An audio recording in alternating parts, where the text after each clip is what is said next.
16회 6회 영주 향토사 연구 발표회 일부 행사인 개식이 있겠습니다.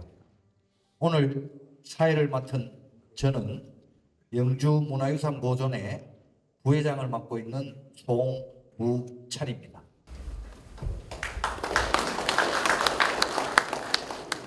다음은 영주 문화유산 보존회 김재호 회장님의 인사 말씀이 있겠습니다. 예, 안녕하세요. 영주 문화유산 보존회 김재호입니다.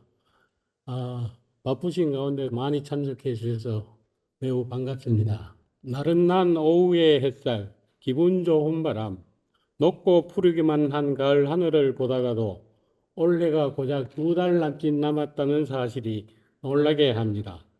금년에도 제16회 6회 영주 향토사 연구회 발표회를 개최하게 되어 매우 뜻깊게 생각하며 함께 하신 모든 분과 6회의 정신을 이어가고자 합니다. 6회의 송지향 선생은 영국 지역을 대표하는 향토사학자로 40여 년 동안 향토사 연구에 전념하셨습니다. 저서도 여러 가지 향토지를 많이 저서하시고 영주 향토지 등 유계일기 등 다수가 있습니다. 선생의 숭고한 그 뜻을 기리기 위하여 매년 6회 영주 향토사 연구 발표회를 영주 문화유산 보존회에서 개최하고 있습니다. 문화유산 보존회는 1996년 영주 금석문동호회로 창립되어 2004년 영주 문화유산 보존회로 명칭을 변경했습니다. 본회는 매월 문화유산 답사 및 주변 환경을 개선하고 연중 행사로는 학술대회, 자료집 발간, 청소년과 함께하는 지역 문화재 탐방 등 다양한 활동을 펼쳐나가며 영주의 정체성을 지키고 개선 발전하는 데 일조를 하고 있습니다. 함께하신 유림 관계자 여러분과 시민 여러분의 많은 관심을 부탁드립니다. 끝으로 바쁘신 가운데도 불구하고 발표자로 귀한 시간 내어주신 부산 근현대역사관 정유진님, 동국대 경제전문대학원 조은철 교수님, 영국대 사학과 김정용 교수님 세 분께 깊은 감사를 드립니다. 또한 본회에 특별한 관심과 지원을 보내주신 영주시와 영주문화원 직원 여러분께 심심한 감사를 드립니다. 고맙습니다. 예, 영주문화원 김기진 원장님 축사 부탁드리겠습니다. 제가 오늘 이 연구 자료를 이렇게 봤을 때 굉장히도 제가 감격하고 꼭 한번 봤으면 하는 그런 생각이 있는 것이 맞습니다. 왜냐하면 여기 보면은 영주 숙주사 사지 출도의 소금동상 연구 이런데 저는 사실은 이 유물을 사진으로 좀 본 적은 있습니다. 한두 번. 실물 본 적이 없습니다, 제가. 그리고 지금 현재 우리가 이제 또 우리 송지향 선생님에 대해서 지금 역사 편찬, 영주 시사 편찬에 대해서 참 많은 말로서 형용할 수 없는 그런 참 일을 하셨는데 참 지금도 우리가 이런 분이 지금 현시도 있을까 말까 하는 그런 생각을 가지고 있습니다. 송지향 선생님과 같은 사람 분들이 나오면 확실히 좀 지원하고 박수 쳐줄 수 있는 그런 단체가 되었으면 좋겠습니다. 감사합니다. 고맙습니다. 청명한 하늘에 산뜻한 가을 바람이 불고 단풍이 짙게 물드는 아름다운 계절에 제16회 6회 영주 향토사 연구 발표회 개최를 진심으로 축하드립니다. 영주의 소중한 문화유산을 보호하고 연구하는 이 뜻깊은 자리를 위해 애써주신 김재호 영주문화유산 보존회 회장님을 비롯한 모든 관계자 여러분의 노고에 깊이 감사드립니다. 우리의 역사와 문화는 그 뿌리가 깊을수록 후손들에게 물려줄 자산이 풍부해집니다. 영주문화유산 보존회가 이처럼 오랜 세월을 지나며 이어져 온 지역의 전통과 문화를 연구하고 보존하는 일에 앞장서고 있다는 점에서 큰 자부심을 느낍니다. 오늘 발표되는 연구들은 영주의 향토사를 더욱 깊이 있게 이해하고 미래를 위한 소중한 자료가 될 것입니다. 앞으로도 영주문화유산 보존회가 중심이 되어 지역사회의 문화유산을 지켜가는데 지속적인 역할을 해주시기 기대합니다. 감사합니다. 2024년 10월 17일 국회의원 임종득 대도. 예, 그럼 1부 개회식은 모두 마치고 이어서 제16회 6회 영주 향토사 연구 발표회를 시작하겠습니다. 저는 부산 근현대 역사관에서 근무하고 있는 정유진입니다. 제가 오늘 저희 집에서 영주까지 4시간을 걸쳐서 오게 되었는데요. 그래도 부산에서는 이번 주에 비가 너무 많이 내려서 혹시 오늘도 날씨가 좋지 않을까 걱정했는데 다행히 오늘 날씨도 너무 좋고 또 지난달에도 제가 다른 프로젝트 때문에 영주에 방문하게 되었는데 항상 영주는 올 때마다 기분 좋게 오는 것 같습니다.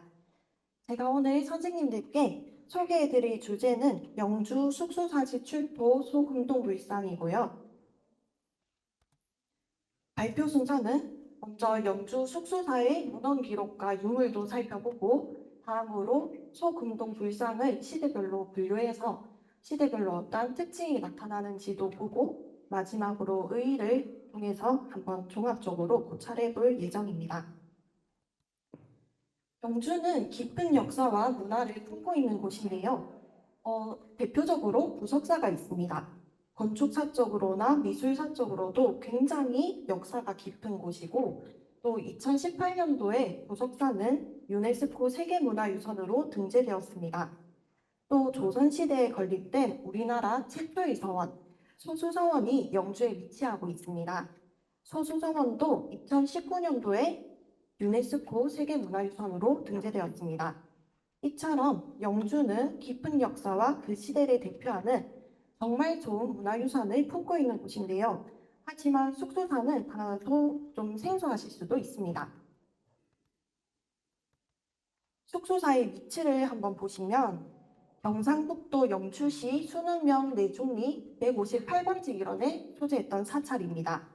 이 장소가 바로 오늘날의 소수서원의 위치입니다. 즉 조선시대에 들어서서 소수서원이 건립되기 이전에 그 자리에 숙소사라는 사찰이 있었던 것이죠. 숙소사와 관련해서 이 사찰이 언제 지어졌고 또 언제 폐사되었는지는 알려진 바 없습니다.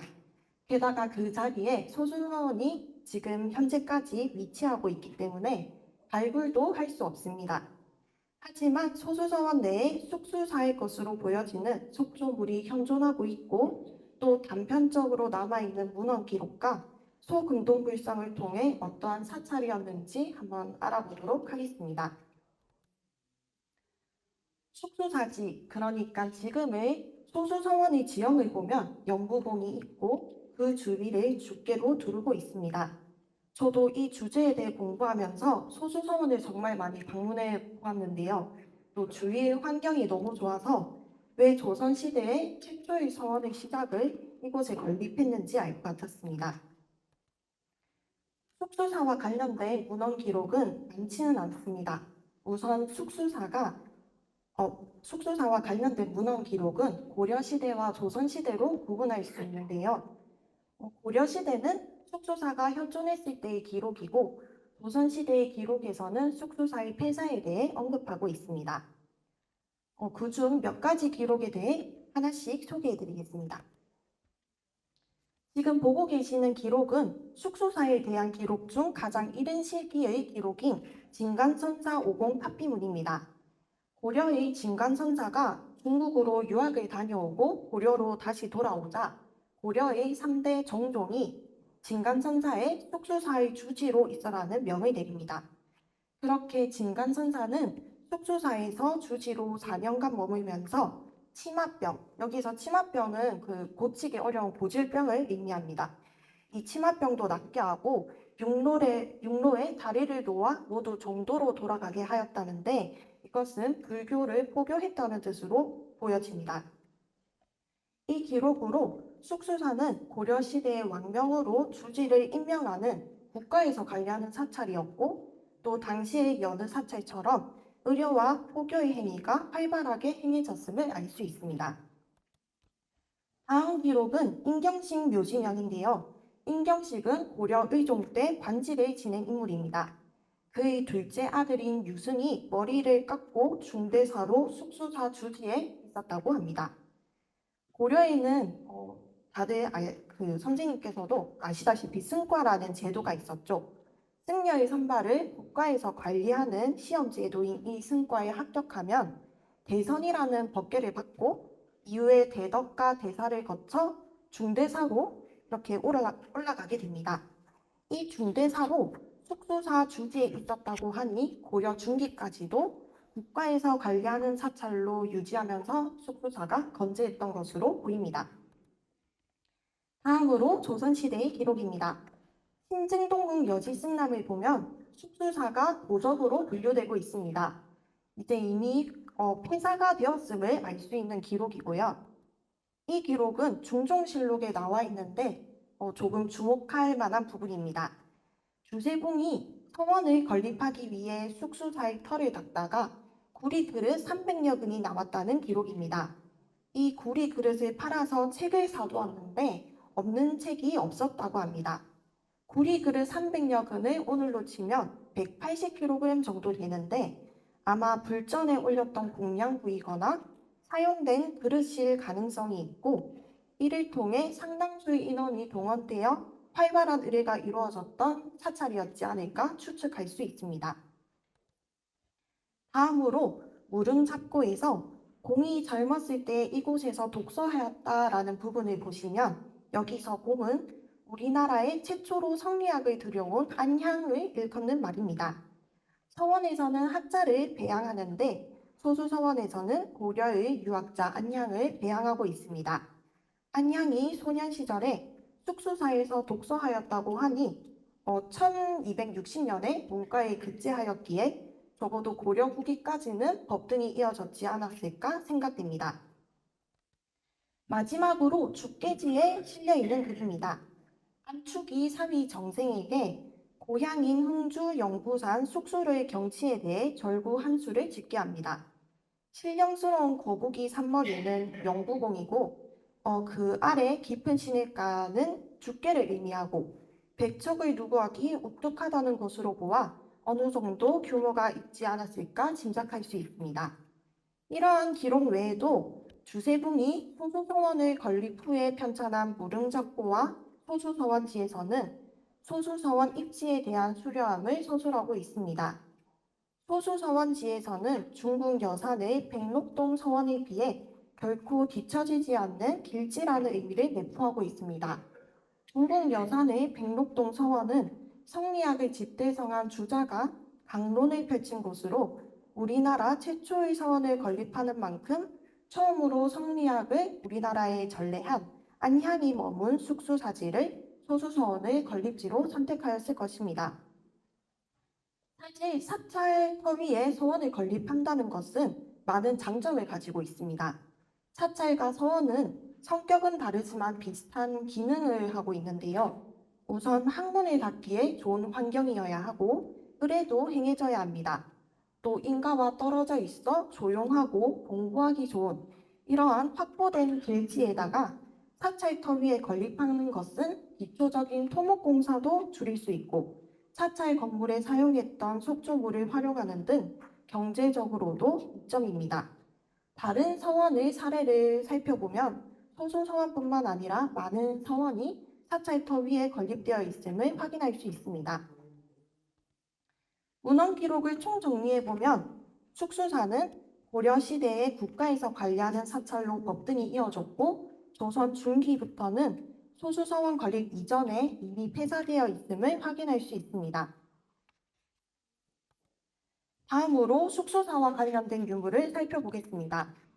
보고 계시는 표가 숙소사와 관련된 유물들인데요.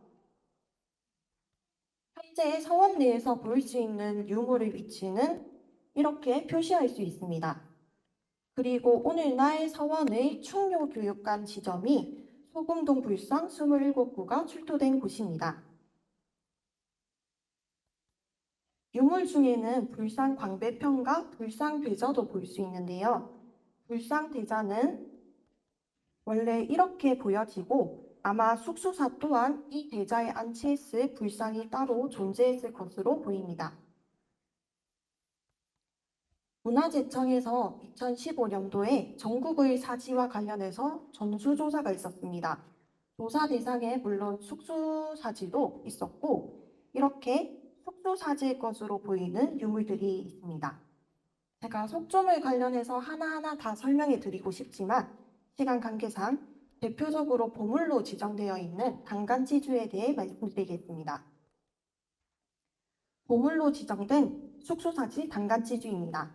소수서원 입구에 들어가시다가 오른쪽에 지금도 한눈에 보실 수 있습니다.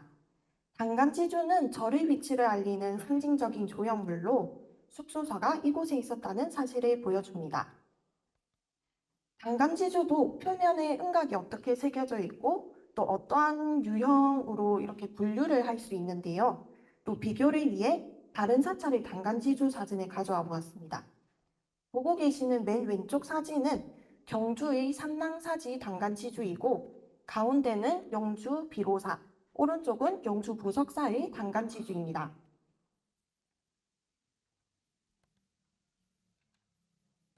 이렇게 보시면 확실히 비로사와 부석사와 숙소사지의 단간지주가 굉장히 유사한 유형을 지닌 것을 알 수 있습니다. 이렇게 유물 또한 다른 유물과의 비교를 통해 연대를 추정해 보면 7세기 후반부터 9세기 후반까지로 파악되고 보통 8세기 후반에서 9세기 때에 집중적으로 나타나기 때문에 아마 숙소사가 해당 시기에 중창되거나 버금가는 규모의 불사가 있었던 것으로 파악됩니다. 다음으로 소금동 불상입니다. 소금동 불상의 출토 경위를 살펴보면 1953년 12월 1일 소수서원 북쪽에 있던 소수중학교의 운동장, 지금의 소수서원의 충교교육관 지점입니다. 이 운동장 공사 중 소금동 불상 27구가 출토되었습니다. 당시 지하 1m 정도의 깊이에서 지름이 40에서 50cm인 적색의 흙 덩어리가 출토되었는데 이 흙을 깨어보니 소금동 불상이 다량 발견되었다고 합니다. 주위에 회색 토기의 파편이 발견되었다고 하는데 당시에도 이미 파손이 심해 부분적으로 없어진 부분이 많고 현재는 이 복원들을 통해 확인이 가능합니다. 지금 보시는 27구의 숙소사지에서 출토된 이 소금동 불상은 6.4에서 17.5cm로 모두 소형에 속하며 금동 3종 불상, 금동 열애 입상 13구, 금동 열애 자상, 보살입상 5구, 보살자상, 한생불입상, 단가상, 신장상, 공양자상 이렇게 굉장히 다양한 도상이 확인됩니다.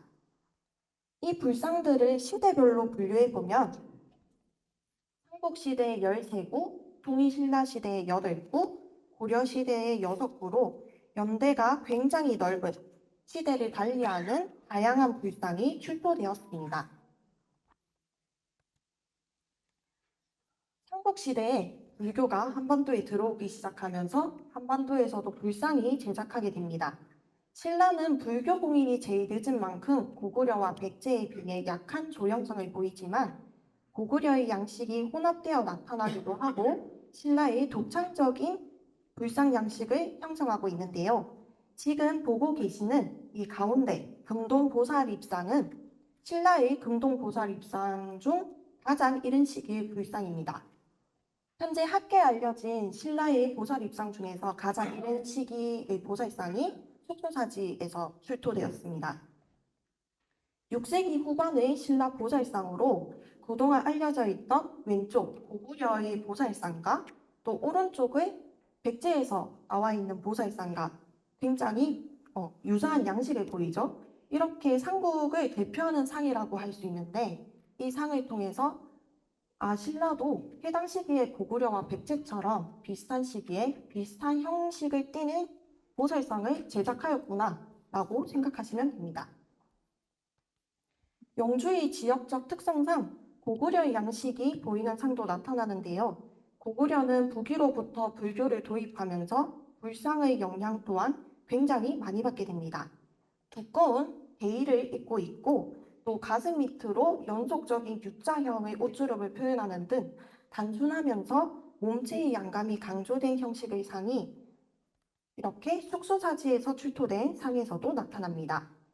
발목 아래로 옷자락이 드러나고 왼쪽으로 감싸고 넘겨가는 대의 끝자락 처리도 7세기 때에 주로 보이는 차기법입니다.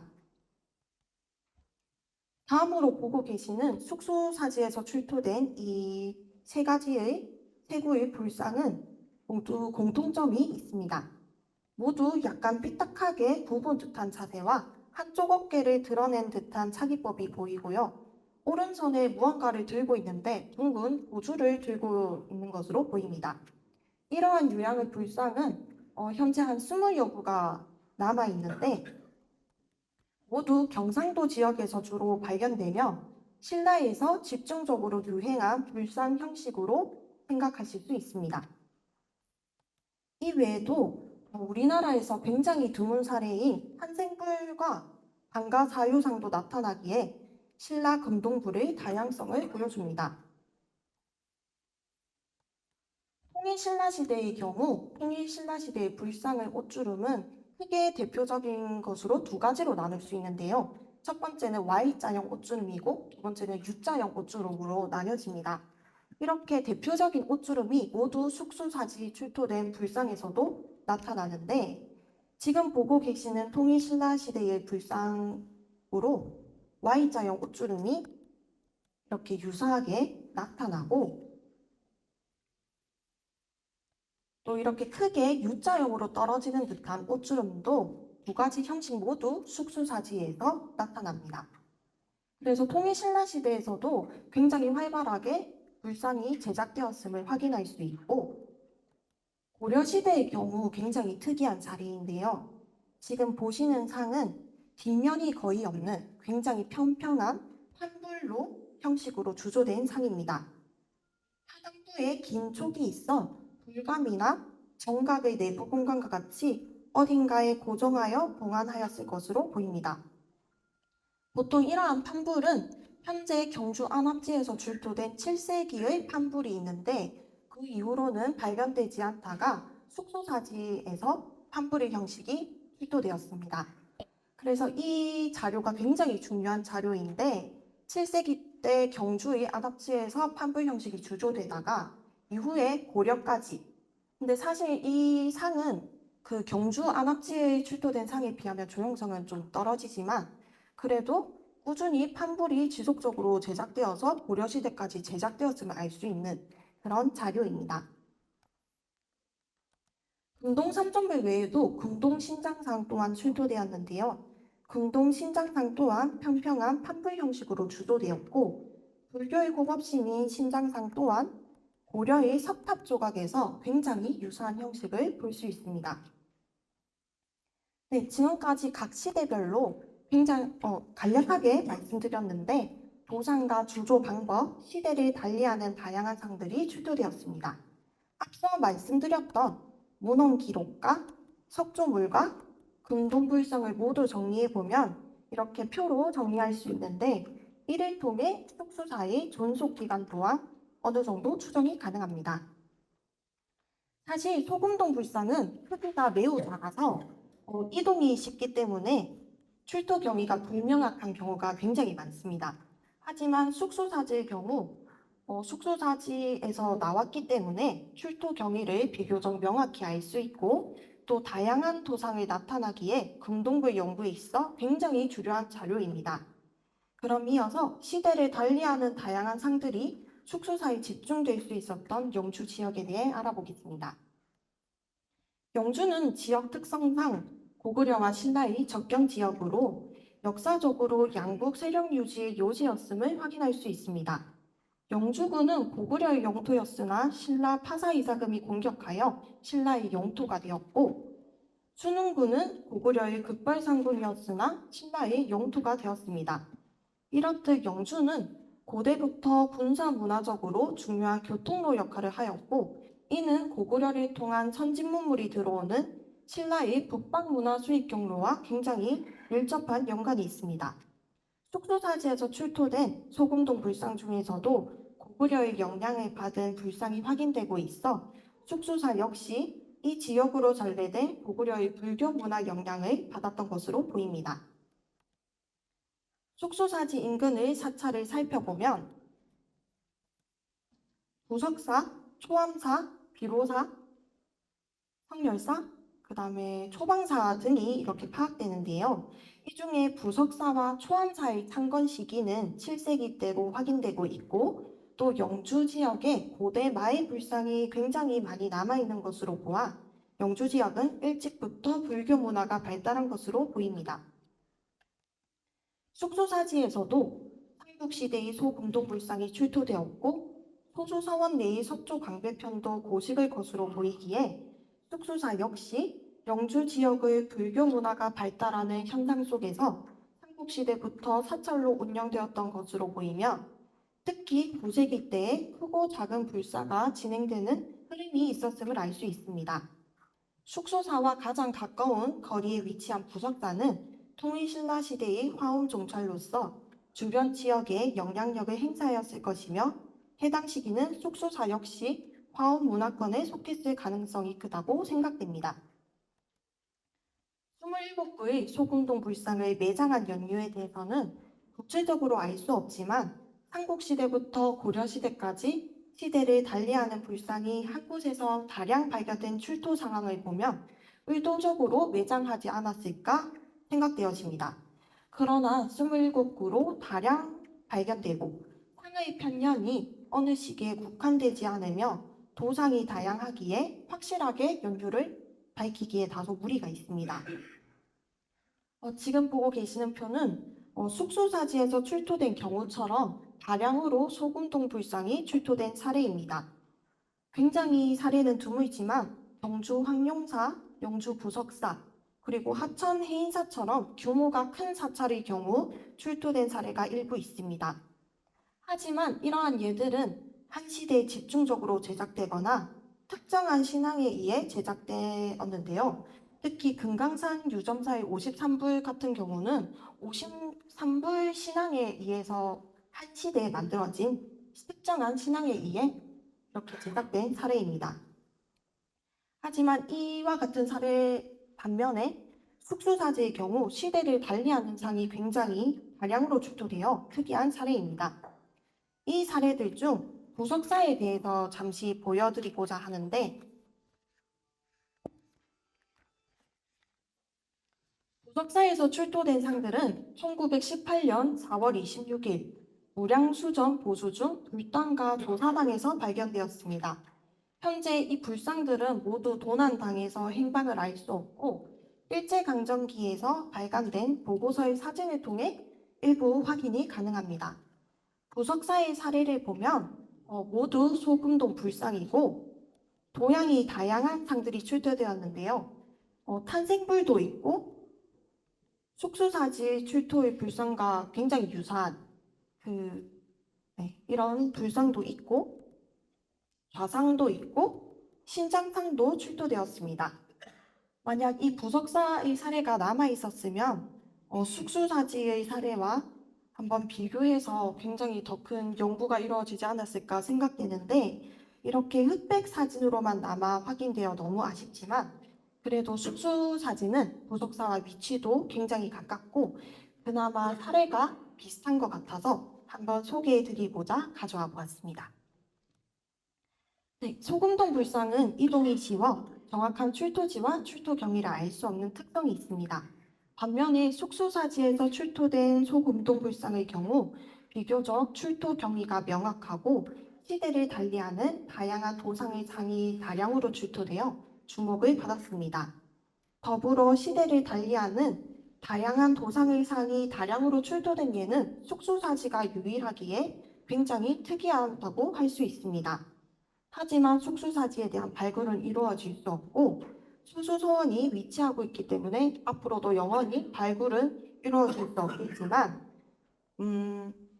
그 앞서 보았던 단편적인 문헌 기록과 또 석조물과 소금동 불상을 통해 숙수사의 존속 기간도 어느 정도 추정이 가능하고 사격도 추정이 가능하다고 생각되어집니다.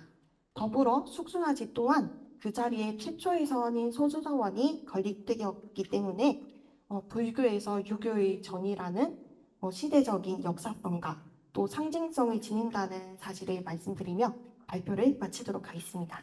네, 감사합니다. 다음은 영주지 편찬 과정과 의미라는 주제 발표를 해주실 경북대학교 김정은 교수님을 모시겠습니다. 안녕하세요. 소개받은 김정훈입니다. 네, 제가 이렇게 좀 인터넷으로 있는 자료를 뭘 좀 하나 보여드릴까 싶어가지고 한번 찾아보겠습니다. 네이버인데요. 여기에서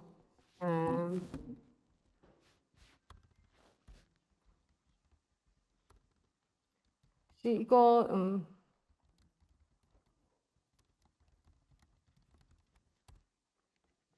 이런 것들을 한 번씩 이제 심심하실 때 검색을 해보시면 여기 이제 재밌는 내용들이 많이 나오거든요. 이런 거 이제 규장각이라고, 예, 그러니까 왕실에서 그러니까 왕립도서관이에요. 예, 왕립도서관 개념인데 이제 조선 후기에 이제 만들어져 활발했었죠. 그 전부터 있었지만 그래서 이제 규장각이 조선 이제 국가에서 소장하고 있었던 많은 자료들을 요즘 이제 최근에 이제 서울대 부설 기관으로 해서 이제 그 연구자들이 쉽게 이용할 수 있도록 이제 가공을 해서 이제 소개를 해주고 있습니다. 해주고 있는데 혹시 뭐 이렇게 여유가 있으실 때 한번 들어가 보시면 재밌는 정보들이 많아요. 이렇게 보시면은 뭐 문집, 뭐 관보, 뭐 쭉쭉 있습니다.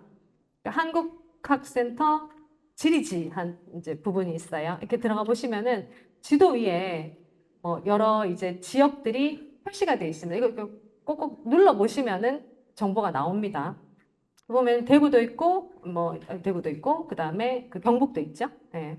이쪽으로 꼭 들어가 보시면은 동네가 이제 여러 군데가 나옵니다. 나오는데 혹시 이런 거 한번 검색해 보신 적 있으실까요? 네, 없으시죠? 이렇게 한번 심심하실 때 보시면 좀 재밌을 거예요. 그래서 영주 이렇게 들어가 보시면은 영주에서 간행한 각종 지리지 정보가 여기 올라가 있습니다.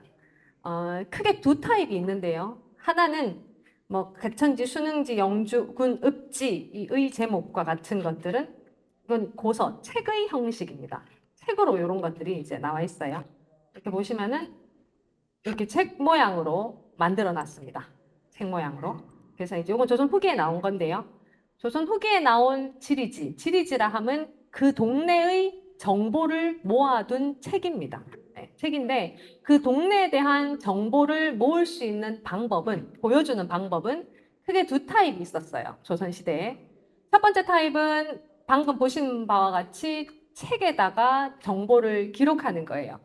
여러분들이 쉽게 많이 접하시는 것 중에 하나가 택리지 들어보셨을 겁니다. 이중환이라고 하는 사람. 그 대표적인 예예요. 인문지리서라고 합니다. 글로 써놨어요. 글로 썼기 때문에 상상을 좀 하기가 힘들어요, 사실.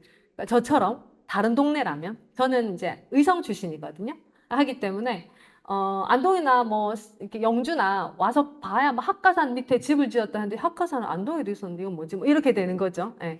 이제 그런데 이런 것들을 보면 이제 그렇게 그러니까 글로 써놓은 지리서가 있고요. 이게 이제 그런 겁니다. 근데 조선 후기가 되면은 그런 지리서라고 하더라도 그림을 앞에다 그려놓습니다. 근데 사람들이 아무래도 시각적인 효과가 있어줘야 이제 좀 빨리 이해할 수 있기 때문이겠죠? 네, 그래서 그런 것이고요. 그다음에 이렇게 페이지를 넘겨보시면 내용들이 이렇게 나와 있습니다. 처음에는 이제 건치연협이라고 해가지고 영주가 언제 어떻게 만들어졌는지에 대한 고을의 간략한 역사부터 이제 기록이 되어 있습니다. 그래서 영주 말고 다른 이름으로 또 뭐라고 하죠? 영천, 예, 조선시대 영천이었어요. 이제 편의상자가 영주라고 부르는 건데, 그거 말고는요? 또 뭐가 있어요? 그런 이제 표현들은 고대 국가 시기부터 이제 지금까지 있어 왔던 이제 영주를 칭하는 또 다른 명칭들이고, 그렇기 때문에 그런 것들이 이제 여기에 많이 수록이 되어 있습니다. 그런 것들을 이제 여기에서 기인하는구나라는 것을 이제 아실 수 있고요. 그다음에 이제 언제 뭐 어떻게 나라가 언제 영주가 만들어졌다 뭐 이런 내용들이 이제 여기에 수록이 되어 있습니다. 이게 이제 하나의 타입이 있고요. 또 다른 타입은 지도입니다. 여기 보면 지도인데요. 경상도 읍지하는 거 있죠? 이제 그림으로 이제 그려져 있습니다. 예, 그림으로 그려져 있는데 그림의 여백에다가 이 지역의 정보를 좀 이렇게 서술해 둡니다. 보시는 바와 같이 그림이 이제 주가 되고 있고요. 그다음에 이건 목판 아니고 손으로 그렸네요. 예, 그림 한 번이고. 그다음에 이런 식으로 해서 이제 풍기부터 시작해서 이제 영주에 속해 있는 지역들을 함께 소개하고 있습니다. 그래서 이제 두 가지 타입이 있다. 하나는 글로 쓰는 거다. 또 하나는 그림으로 그려둔 거다. 그림으로 그려둔 건 고지도. 그다음에 이쪽은 이제 그 지리지 혹은 읍지 뭐 연구자에 따라서 다양하게 표현을 합니다. 자, 그런데 사실 이런 거 이제 만들려고 하면 어떨까요? 지금 만들 수 있을까요? 지금이야 드론 같은 거 저 위에다 띄워놓고 딱 내려다 보면 아 여기 산이 있군 들이 있군 뭐 이런 것들을 잘 알 수 있겠죠. 우리 조선시대 사람들 가운데 생각하시는 다 지도하면 떠오르는 사람 누구? 맞죠. 김정호, 뭐 정상기 뭐 이런 사람들이 이제 떠오르는데요. 그 가만 생각해 보면 제가 어렸을 때 이제 그 옛날 이야기 책 이런 거 보면 조그만 가방 하나 메고 다니면서 전국을 다니면서 뭐 지도를 그렸대요. 이게 될 일일까요? 될까? 이게 상상 한번 해봐야지. 이게 말일까? 이게 될 일일까? 이렇게 생각해 보면 분명한 거는 이제 그런 이야기들, 김정호가 대동여지도 보시는 대동여지도를 이제 만들 때의 이야기를 사람들이 어떻게 설명을 하냐면 이제 국가에서는 매우 반대를 했대요. 왜? 이런 정보를 모아놨다가 혹시 뭐 일본 사람들이 보면 큰일 난다. 그렇기 때문에 국가에서는 이제 개인이든 아니면은 그 국가든 지리지 정보를 이제 국가가 가급적이면 독점하려고 했다. 그다음에 개인이 지리지나 지도 읍지를 만드는 거를 가급적이면 통제했다라고 이제 생각들을 많이 하세요. 이제 어렸을 때 그렇게 뭐 대동여지도 만드는 과정하면 이제 뭐 옛날 이야기 책에 그런 것들 많이 나왔었거든요. 근데 가만 생각해보면 그게 되게 웃긴 일이에요. 그죠? 네. 그래서 그럴 수가 없어요. 자, 영주에 여러분들이 지금으로부터 한 300년 전에 살았다고 한번 생각해보세요. 가장 관심 있을 항목이 뭘까? 1년 중에서 내가 가장 궁금한 거. 뭐 제사, 그건 우리 집안의 일이고. 국가의 어떤 다양한 대소 사건에 대해서 관심이 있을까 없을까? 있겠지, 당연히. 있겠죠? 네. 국가에서 하는 각종의 어떤 그 행사들 가운데 지역에 계시는 어르신들이 가장 관심 있어 할 주요한 뉴스 뭘까요? 상상을 한번 해보세요. 상상. 과거 시험 이런 거 재밌다. 그렇죠. 과거 시험 같은 거. 언제 시험 보는지 몰라요. 왜냐하면 지금처럼 11월 셋째 주인가? 넷째 주 목요일에 시험 보는 개념이 아니거든요. 수능 보는 게 아니고 국가에서 좋은 일 있으면 시험 한번 봐요. 준광시 뭐 이런 거. 정기 시험을 본다 하더라도 그 날짜를 언제로 할 것인지는 계속 결정을 그때마다 달리 하거든요. 계속 이제 거기에 대해서 관심을 기울여야 됩니다. 그다음 또 하나는 시험을 보기로 했어요. 그럼 가야죠. 짐 싸서. 영주에서 한양까지 가는데 시간이 얼마만큼 걸릴까요? 영주 안 사고 뭘까지 안 걸려요? 뭘까지 안 걸려요? 그러니까 열심히 빨리 걸어가잖아요. 그러면 이제 배운 그걸로는 한양에서 영남대로 따라 부산까지 가는데 12일 말통 하면. 영주는 그래서 이제 영주 이하에 있는 동네들보다 훨씬 대처해요. 서울에 가깝거든요. 서울에서 정보들이 다 오기 때문에 서울에 가까운 이곳은 경상도의 어떤 지역보다 빨리 정보가 온단 말이에요. 그죠? 그래서 이제 가야 된단 말입니다. 가려면 어떻게 가요? 감으로 갈 수는 없거든요. 제가 영주를 많이 뭐 이렇게 여러 가지 학술 뭐 이런 것들 때문에 많이 오지만 그래도 내비게이션 틀어놓고 이제 옵니다. 어떻게 될지 모르니까. 하는데 그런 것들이 이분들한테도 있었단 말입니다. 그죠? 그래서 다시 돌아가면 그러니까 지도를 만드는 데 있어가지고 개인이 만드는 것, 혹은 지리 정보를 개인, 그러니까 민간 차원에서 수합하는 거를 국가가 굉장히 통제했다. 그러면 안 된다. 막 김정은가 대동여지도 만드는데 국가가 막 방해했다. 사실이 아니다. 사실일 수가 없다입니다.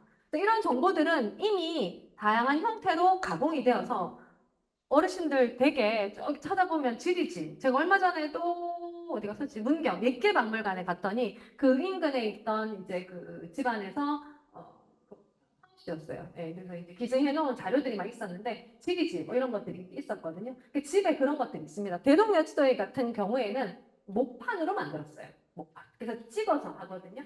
손으로 쓰는 것과 찍었을 때 가장 이렇게 목판으로 만들어서 찍었을 때 가장 큰 장점이 뭘까요? 많이 만들 수 있어요. 많이 만들 수 있어요. 그래서 여러분들 혹시 댁이나 주변에서 자주 보시는 그 문집의 목판은 목판 자체가 수준이 되게 높아요. 좋은 목판이거든요. 그게 두껍고 튼튼합니다. 그 틀어진 거를 잘 못 봐요. 마구리가 빠지지 않고서는 그게 잘 남아 있거든요. 근데 제가 대동여지도 목판을 이제 그 전시할 때 한번 봤더니 이게 약간 틀어지고, 그러니까 판목이 대체로 얇아요. 이게 무슨 말이냐면 얇은 판목으로 많이 찍어야 돼요. 즉 그만큼 수요가 많다는 이야기입니다.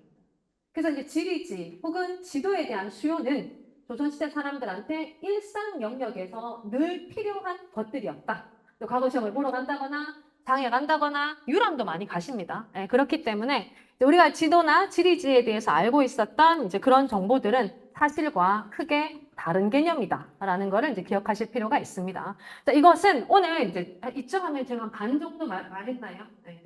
반 정도 이야기한 것 가운데 이제 그 오늘 말씀드릴 대부분의 내용들이 이 안에 다 들어 있습니다. 제가 이제 발표할 내용은 그 자료집에 있는데요. 영주지를 제가 예전에 그 언제였지? 석사 과정 때였나? 이렇게 보다 보니까 이렇게 재밌더라고요.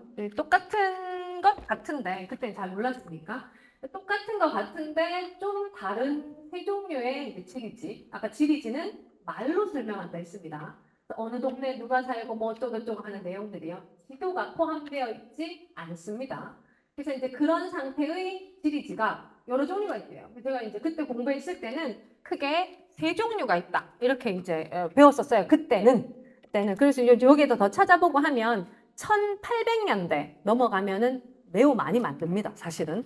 그 다음에 그 전까지, 그러니까 1800년 이전까지는 지리지 만드는 일이 사실 쉬운 일은 아닙니다.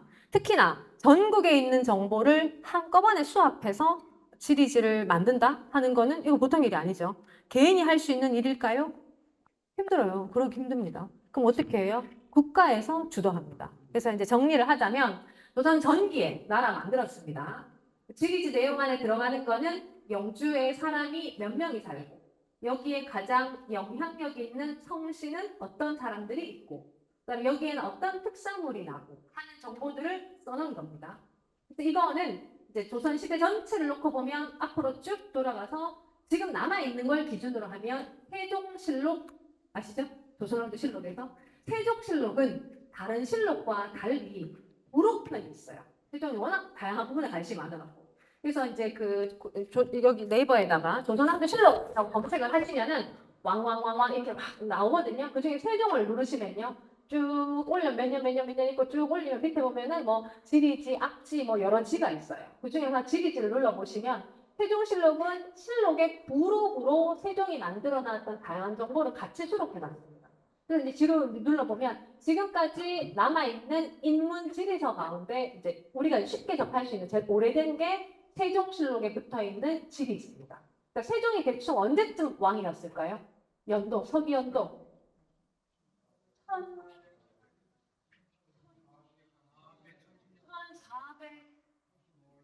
그쯤 그죠? 그래가지고 며칠 전에 그거였잖아요. 뭐였노? 한글날. 네, 한글날 그거 한글날이 1440 그쵸. 그쯤에 이제 왕이었다고 하니까 나라 만든 지가 지금 몇 년쯤 됐노? 그거 기준으로 하더라도 그러니까 이게 몇 년 안 됐어요. 그죠? 그러니까 전국에 있는 정보를 빠른 시간 안에 파악할 필요가 있습니다. 이제 항상 역사 시간에는 본인이 왕이라고 생각하면 제일 이해가 빨라요. 역사 시간. 조선시대 시간에는 내가 왕이야.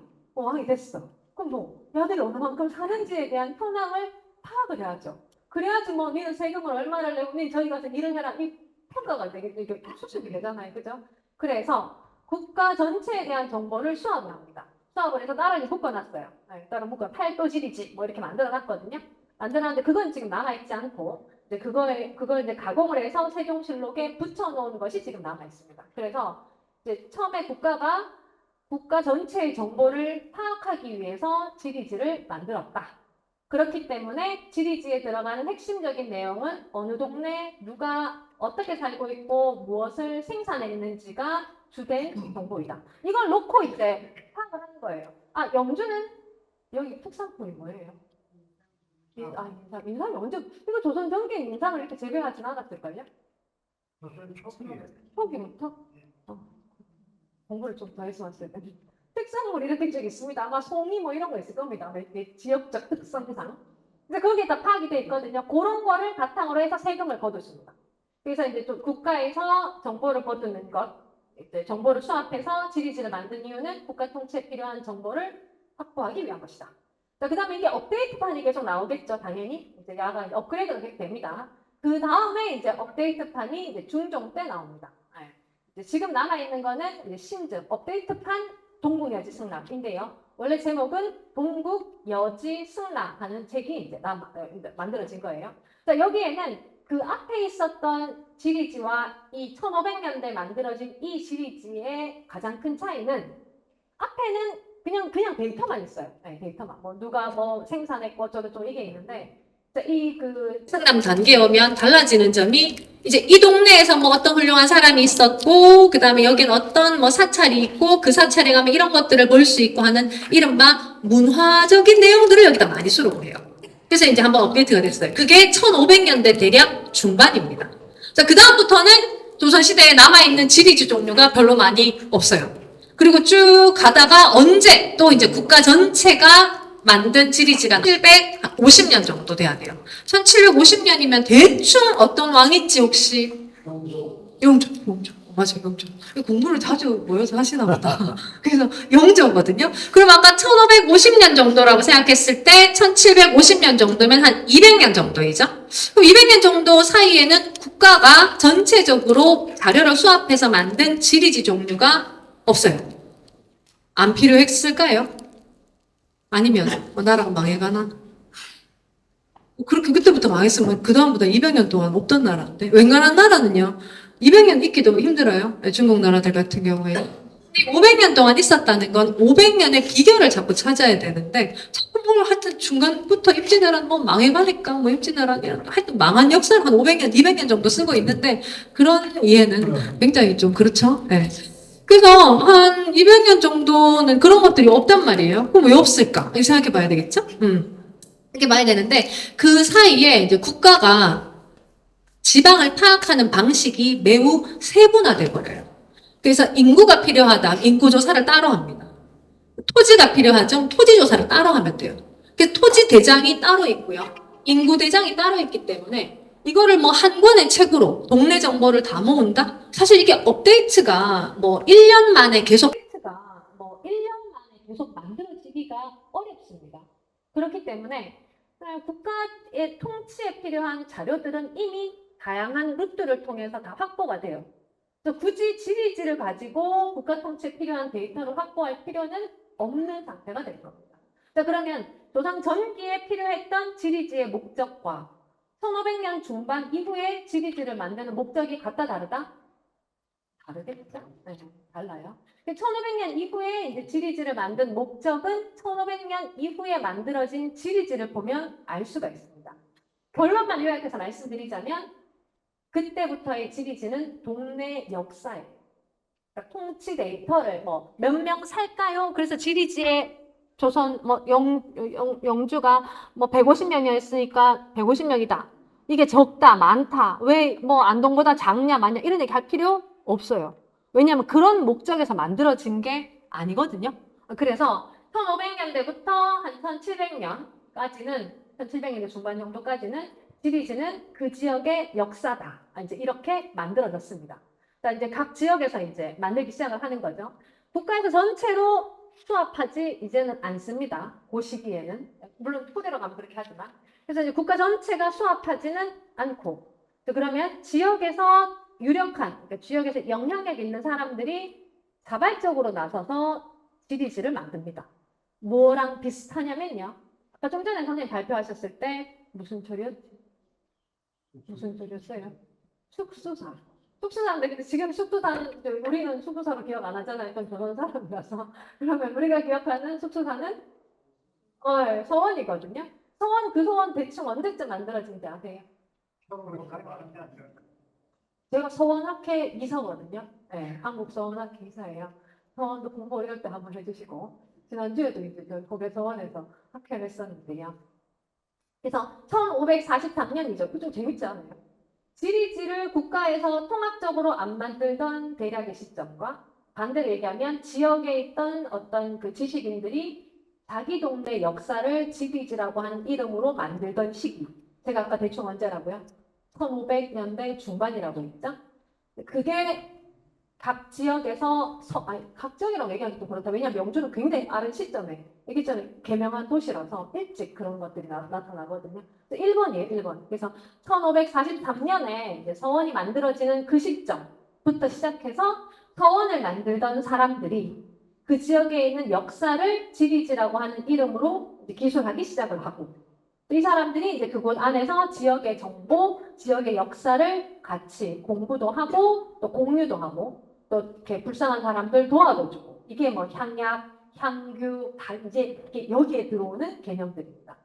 그런 것들을 하는 지리지를 만들고 사람들끼리 모여서 논의하고 하는 이 공간 뭐 필요하잖아요. 오늘 상공회의소에서 하고 있으니까 그죠? 이런 것들을 어디서 했다? 서원에서 이제 그런 것들을 하는 겁니다. 영주에서 이제 가장 영향력 있는 서원이 뭐지? 소수 서원? 근데 이제 이런 시리즈 같은 거 만들 때 주로 베이스 캠프, 주로 이제 그 뭐지 편찬 본부를 차려놓고 했던 데는 이산 서원이던데요. 네. 그래서 이제 이산 서원이 의미가 매우 큽니다. 퇴계 본인이 이제 있었고요. 그 다음에 퇴계 향사를 이제 지내고 하기 때문에 그 이산 서원이 이제 그 영주의 지역사회 지식인들한테는 대단히 중요한 이제 그 어떤 서원으로 이제 기능을 했었고 학교가 제일 빨리 만들어지는 것처럼 이 지리지도 다양한 형태로 이제 만들어졌습니다. 그게 지금까지 이제 소개된 바, 그래서 이 소수박물관에서 이제 그거를 번역해서 이제 소개를 했는데요. 영주 삼읍지로 나온 이제 번역되어 있는 책들 있죠? 네, 그거 보시면 이제 어떻게 살고 있구나 하는 걸 볼 수 있습니다. 자, 그런데 여기서 또 하나 기억해야 될 거는, 자, 그런데 비슷한 시기예요. 이제 괴학고택본, 뭐 취사본, 학사본 이렇게 통상 명명이 되는데 한 1600년, 1640년, 뭐 1600년 한 중반 정도에 그게 3개가 나왔더라고요. 네, 비슷한 시점에. 또 왜 이랬지? 왜 이랬을까요? 1번은 이 책을 편찬한다 하고 간행한다는 차이가 있는 거 아시죠? 정보를 수합해서 묶어 놓습니다. 네, 묶는 작업을 하죠. 혼자 할 수 없어요. 그래서 역시나 마찬가지로 김륵, 뭐 이런 오은, 뭐 이런 사람들이 이제 모여가지고 처음에 만들었어요. 만들다가 뭐 또 어떻게 하다 보면 벼슬 부르면 가야 되고 또 뭐 편찮으시고 뭐 그렇잖아요. 네, 그래서 각종 사연들 때문에 만들다가 이제 약간 중단 상태 쭉 이제 가고 있었던 거죠. 그래서 이제 그 다음에 이제 그걸 이제 이어받아가지고 또 이제 어떤 분들이 모여가지고 다시 이제 안을 완성을 해내는 게 한 1600, 한 4, 50년 정도로 이제 대충 이제 이야기를 이제 하고 있더라고요. 자, 그런데 그 서문을 보시면은 그때의 사정을 조금 알 수 있어요. 첫 번째는 39페이지를 보시면은 39페이지에 거기 중간에 써놓은 거는 만드는 과정에 대한 이야기입니다. 만드는 과정에 대한 이야기인데 거기 보시면은 각자 자기 마을들의 사실을 기록해서 동네마다 이제 통번을 돌리는 거예요. 자, 각자 자기 마을에 있는 정보들을 수합해서 보내세요. 이렇게 얘기를 하거든요. 자, 그럼 여기서 모아갖고 이제 보내겠죠? 근데 이제 뭐 그 다음에 내용 알겠지만 보내라고 하면 어떤 동네는 빨리 보내요. 금방 써서 보내는데 어떤 동네는 안 해. 안 해가지고 어떻게 계속 얘기를 해도 안 하는 거지. 그러니까 이제 딜레이 될 수밖에 없는 거죠. 다 그 지체가 되는 겁니다. 그런 과정을 거쳐서 이제 만들어지는 겁니다. 자, 이렇게 만들었기 때문에 국가에서 만든 영주지와 그 영주의 이제 항목과 그다음에 영주 사람들이 만든 영주지 사이에는 당연히 차이가 있겠죠? 네. 상식적으로 영주 사람들이 만든 영주지 리지가 훨씬 더 상세할 겁니다. 자, 그다음에 지역의 특징이 더 많이 반영이 되겠죠? 그래서 통상 국가에서 만든 그 지리지는 뭐 강력, 뭐 역사, 뭐 풍속, 뭐 쭈루룩 이제 전국에 똑같이 제시를 해요. 하는데 이제 지역에서 만든 건 거기다가 각 동네 사정이 더 추가가 됩니다. 이게 이제 지역에서 만들었기 때문에 나타날 수 있는 장점이고요. 자, 그 대신 이제 주도하는 사람이 없기 때문에 지체될 수가 있겠죠. 근데 내용이 균질하지 않습니다. 그 다음에 빨리 만들어질 수 있는, 그러니까 정보를 빨리 수합해서 갖다 주는 동네. 어떤 동네가 그렇게 할까요? 자, 영주 여러 동네들 있잖아요. 근데 이제 자, 며칠까지 이제 그 동네 현황 파악해서 올려주시면은 저희가 만들겠습니다. 이렇게 했어요. 했는데 어떤 사람들이 열심히 하고 어떤 사람들은 안 하단 말이에요. 그럼 어떤 사람들이 열심히 했을 것 같아요? 네, 그런 사람들. 그 다음에 또 과거 출급제자 있잖아요. 과거나 교수한 사람들이 있는 동네는 이 속도가 굉장히 빨라요.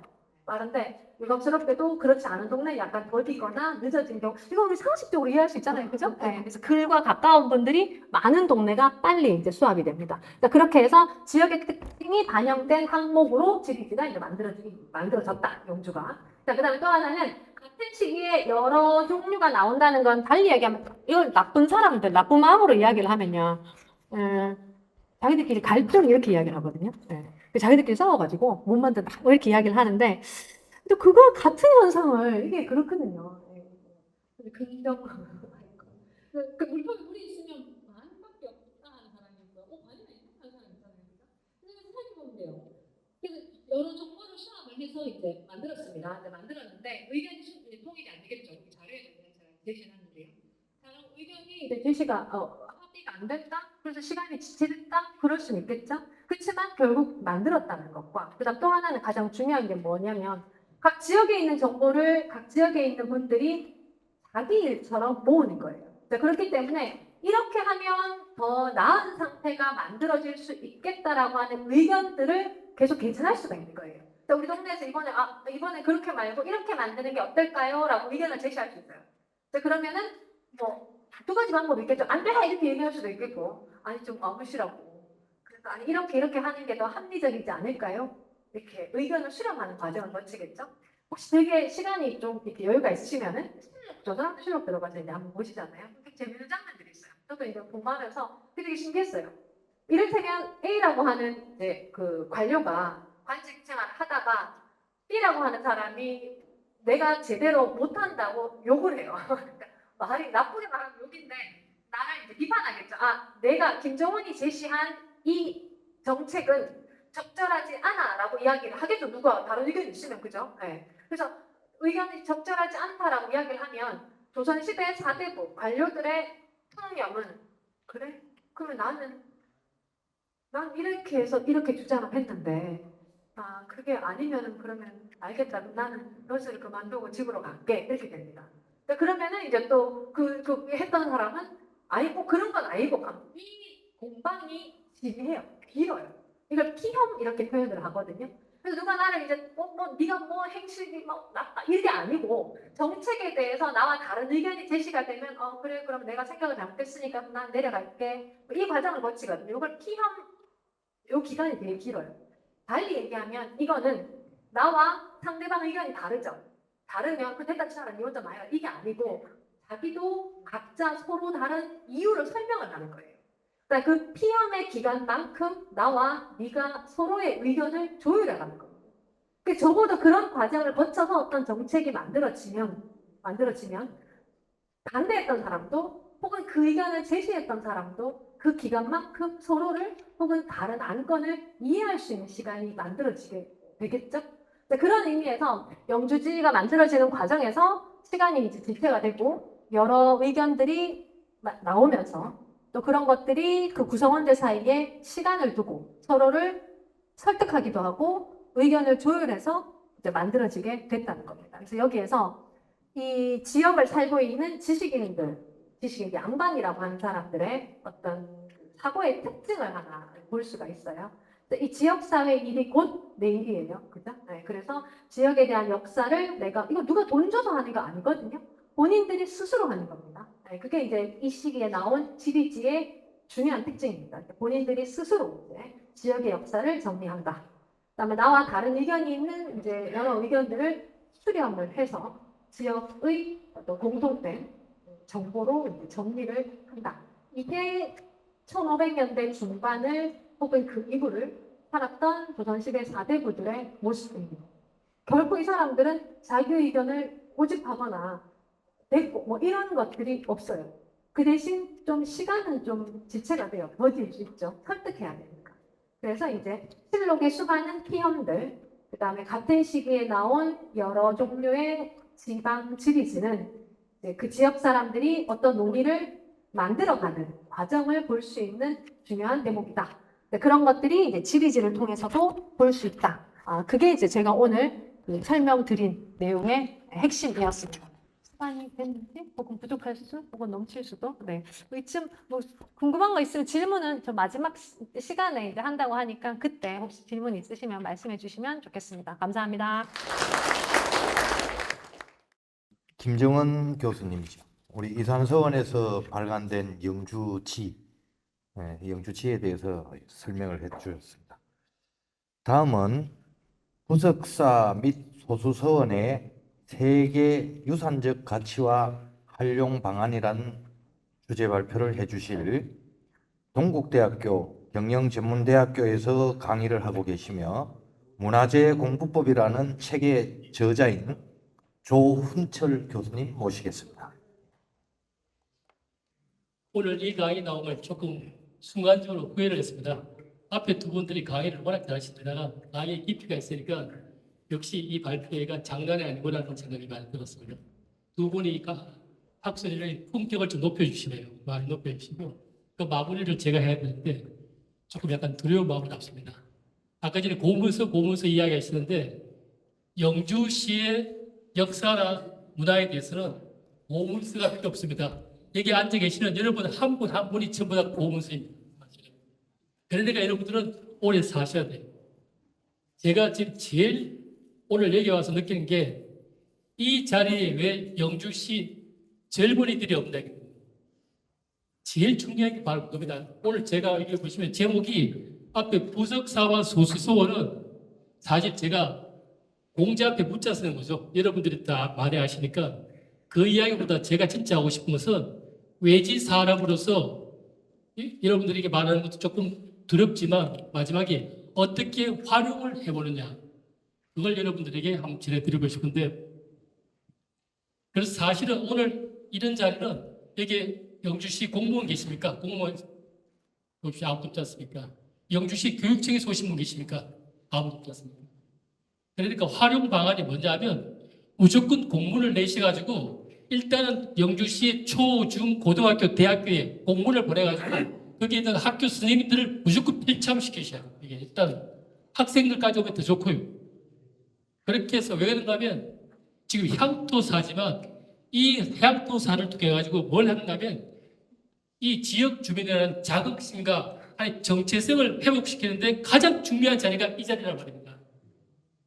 그래서 내 머릿속에 영주 시민으로서의 자긍심과 정체성이 있으면 조금 불편하더라도 참을 수가 있어요.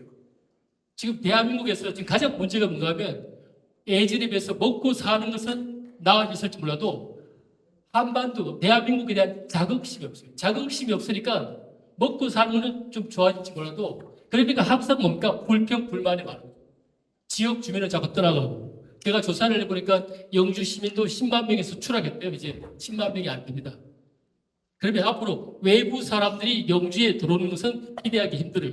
그러면 여기 계시는 분들이 밖으로 나가지 않도록 일단은 신경을 쓰셔야 됩니다.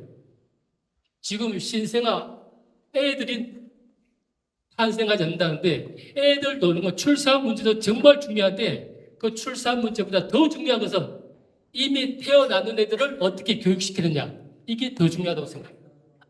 그러려면 오늘 제 강의 목적은 겁니다.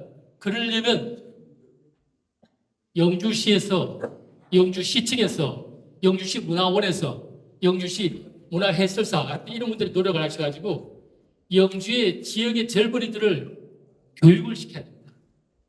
지금 도로를 만들고 뭐 공사를 하면 뻑하면 100억 넘어갑니다.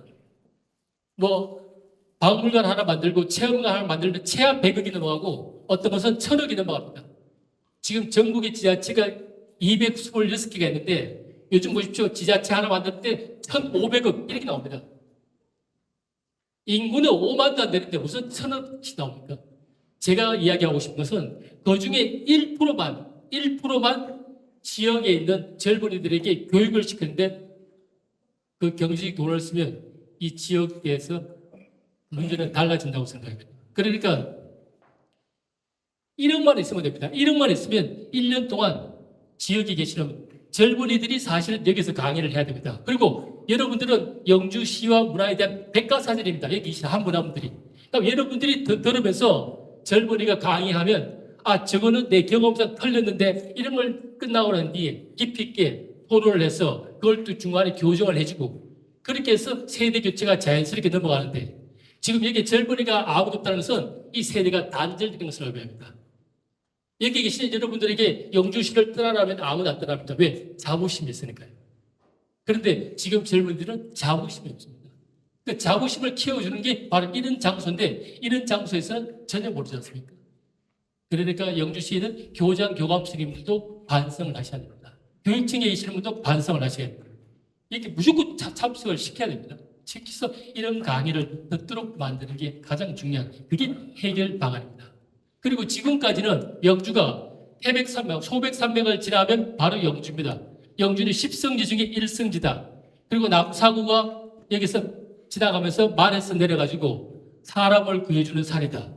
그러니까 이 좋은 토양에서 인삼도 나고 사과도 나고 이북에서 내려온 분들이 사업을 해서 인견도 만들고 영주 한우도 유명하고 그리고 영주시에 빠질 수 없는 문화유산이 뭡니까? 부석사, 소수원, 무선마을 이게 전부 다입니다. 그리고 인구는 10만이 안 되고 이렇게 살아왔는데 부석사와 소수서원이 세계 문화유산으로 등재되는 바람 이제는 영주시가 중소도시에서 세계인이 쳐다보는 매력적인 도시로 둔갑했습니다. 그러니까 세계인이 매력적으로 세력이 왔는데 그러면 여러분들 세계인들이 지금까지는 몰랐는데 세계유산이니까 영주시에 왔다. 그러면 이제부터 영주시에 외국인들도 올 겁니다. 그러면 외국인들이 이 영주시에 왔을 때 영주 시민들은 준비가 되어 있습니까? 이제 제 같으면 그렇게 하겠습니다. 제 같으면 지금 앉아가지고 이렇게 건물을 많이 설치했으니까 와보십시오. 미안하지만 안 옵니다. 그리고 영주시가 선비의 고장, 선비의 고장이 이게 어르신들이나 저 같은 경우는 자부심을 느끼지만 지금 젊은이들한테 선비의 고장은 방문하고 싶은 이유하고는 아무 관계가 없습니다. 부석사를 찾으라. 우리나라 최고의 화엄 종찰이다. 그리고 소수서원은 최초의 서원이다. 젊은이들은 전혀 관심 없습니다. 불교에도 관심 없고 서원도 관심 없고 서원 고리타분한 거 이렇게 생각하기 쉽습니다. 그러면 어떻게 끌어들이느냐? 그러니까 서원을 오라는 게 아니고 사찰을 오라는 게 아니고 가장 중요한 것은 이 두 개가 세계적인 문화유산이라는 겁니다. 그러니까 세계인들이 지키고 갖고 와야 된다. 여기에 너희들도 동참하라면 생각이 달라집니다. 그러면 지금까지 여러분들이 알고 있는 부석사와 무량수전, 부석사 무량수전 아니면 소수서원에서 만약에 외국인이 왔을 때 외부인을 끌어들였을 때 어떻게 설명을 하실 수 있겠습니까? 생각하는 방식도 조금 바뀌어야 되지 않을까 생각합니다. 무선마을, 화해마을이나 봉화에 가면 닥실마을은 상당히 많이 알려졌습니다. 그런데 무선마을은 생각보다 덜 알려졌어요. 그러니까 무선마을, 그게 와라. 일반인들은 바깥에서 별로 관심이 없습니다. 그러면 무선마을의 포인트는 그게 반남박씨와 김씨 두 분의 성 그것도 중요하겠지만 외부인을 볼 때 가장 중요한 것은 거기가 성모 조동탁 조지훈 선생의 외갓집이죠. 그게 외갓집이 아니고 뭡니까? 처갓집입니다. 처갓집. 그 별이라는 시가 그게 있지 않습니까? 그러면 전국 시인대회를 거기서 개최하는 거죠. 아니, 그렇게 추천을 합니다. 해가지고 아니면 그분의 지금 뭡니까? 지금 외무부 장관의 외갓집 아닙니까?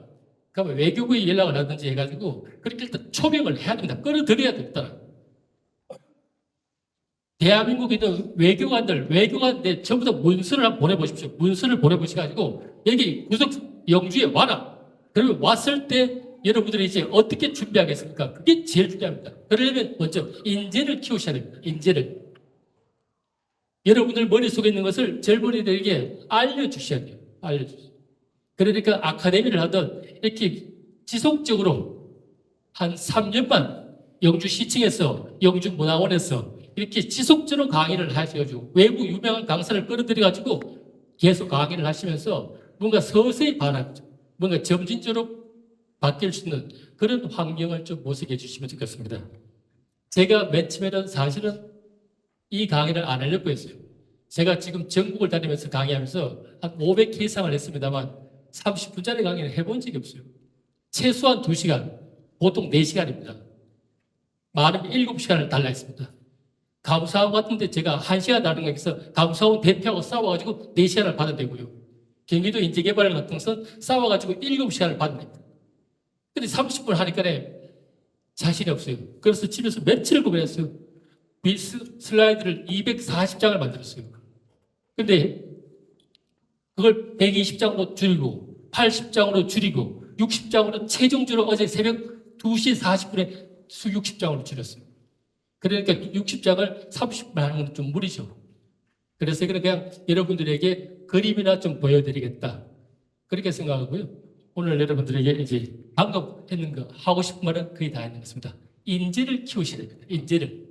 그러니까 건물을 만드는 것도 중요하지만 건물을 만들고 돈을 내는 것도 중요하지만 인재 돈을 집중적으로 투자해 주십시오. 만약에 K-팝, K-드라마에서 지금 세계적인 열풍입니다. 근데 K-팝, K-드라마, K-푸드는 하나의 뭡니까? 한국어 문화를 알리는데 그런 전초전에 불과합니다. 그럼 한국의 문화의 진짜 본질이 뭐냐?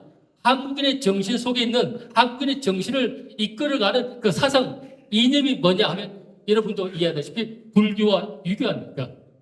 그러면 그 불교와 유교 속에 한국인의 정체성이 담겨있는데 그 불교와 유교의 그 뿌리가 있느냐? 그게 영주시다. 그러니까 한국인을 알려면 영주에 와서 배워라. 그럼 영주에 와서 뭘 배우느냐?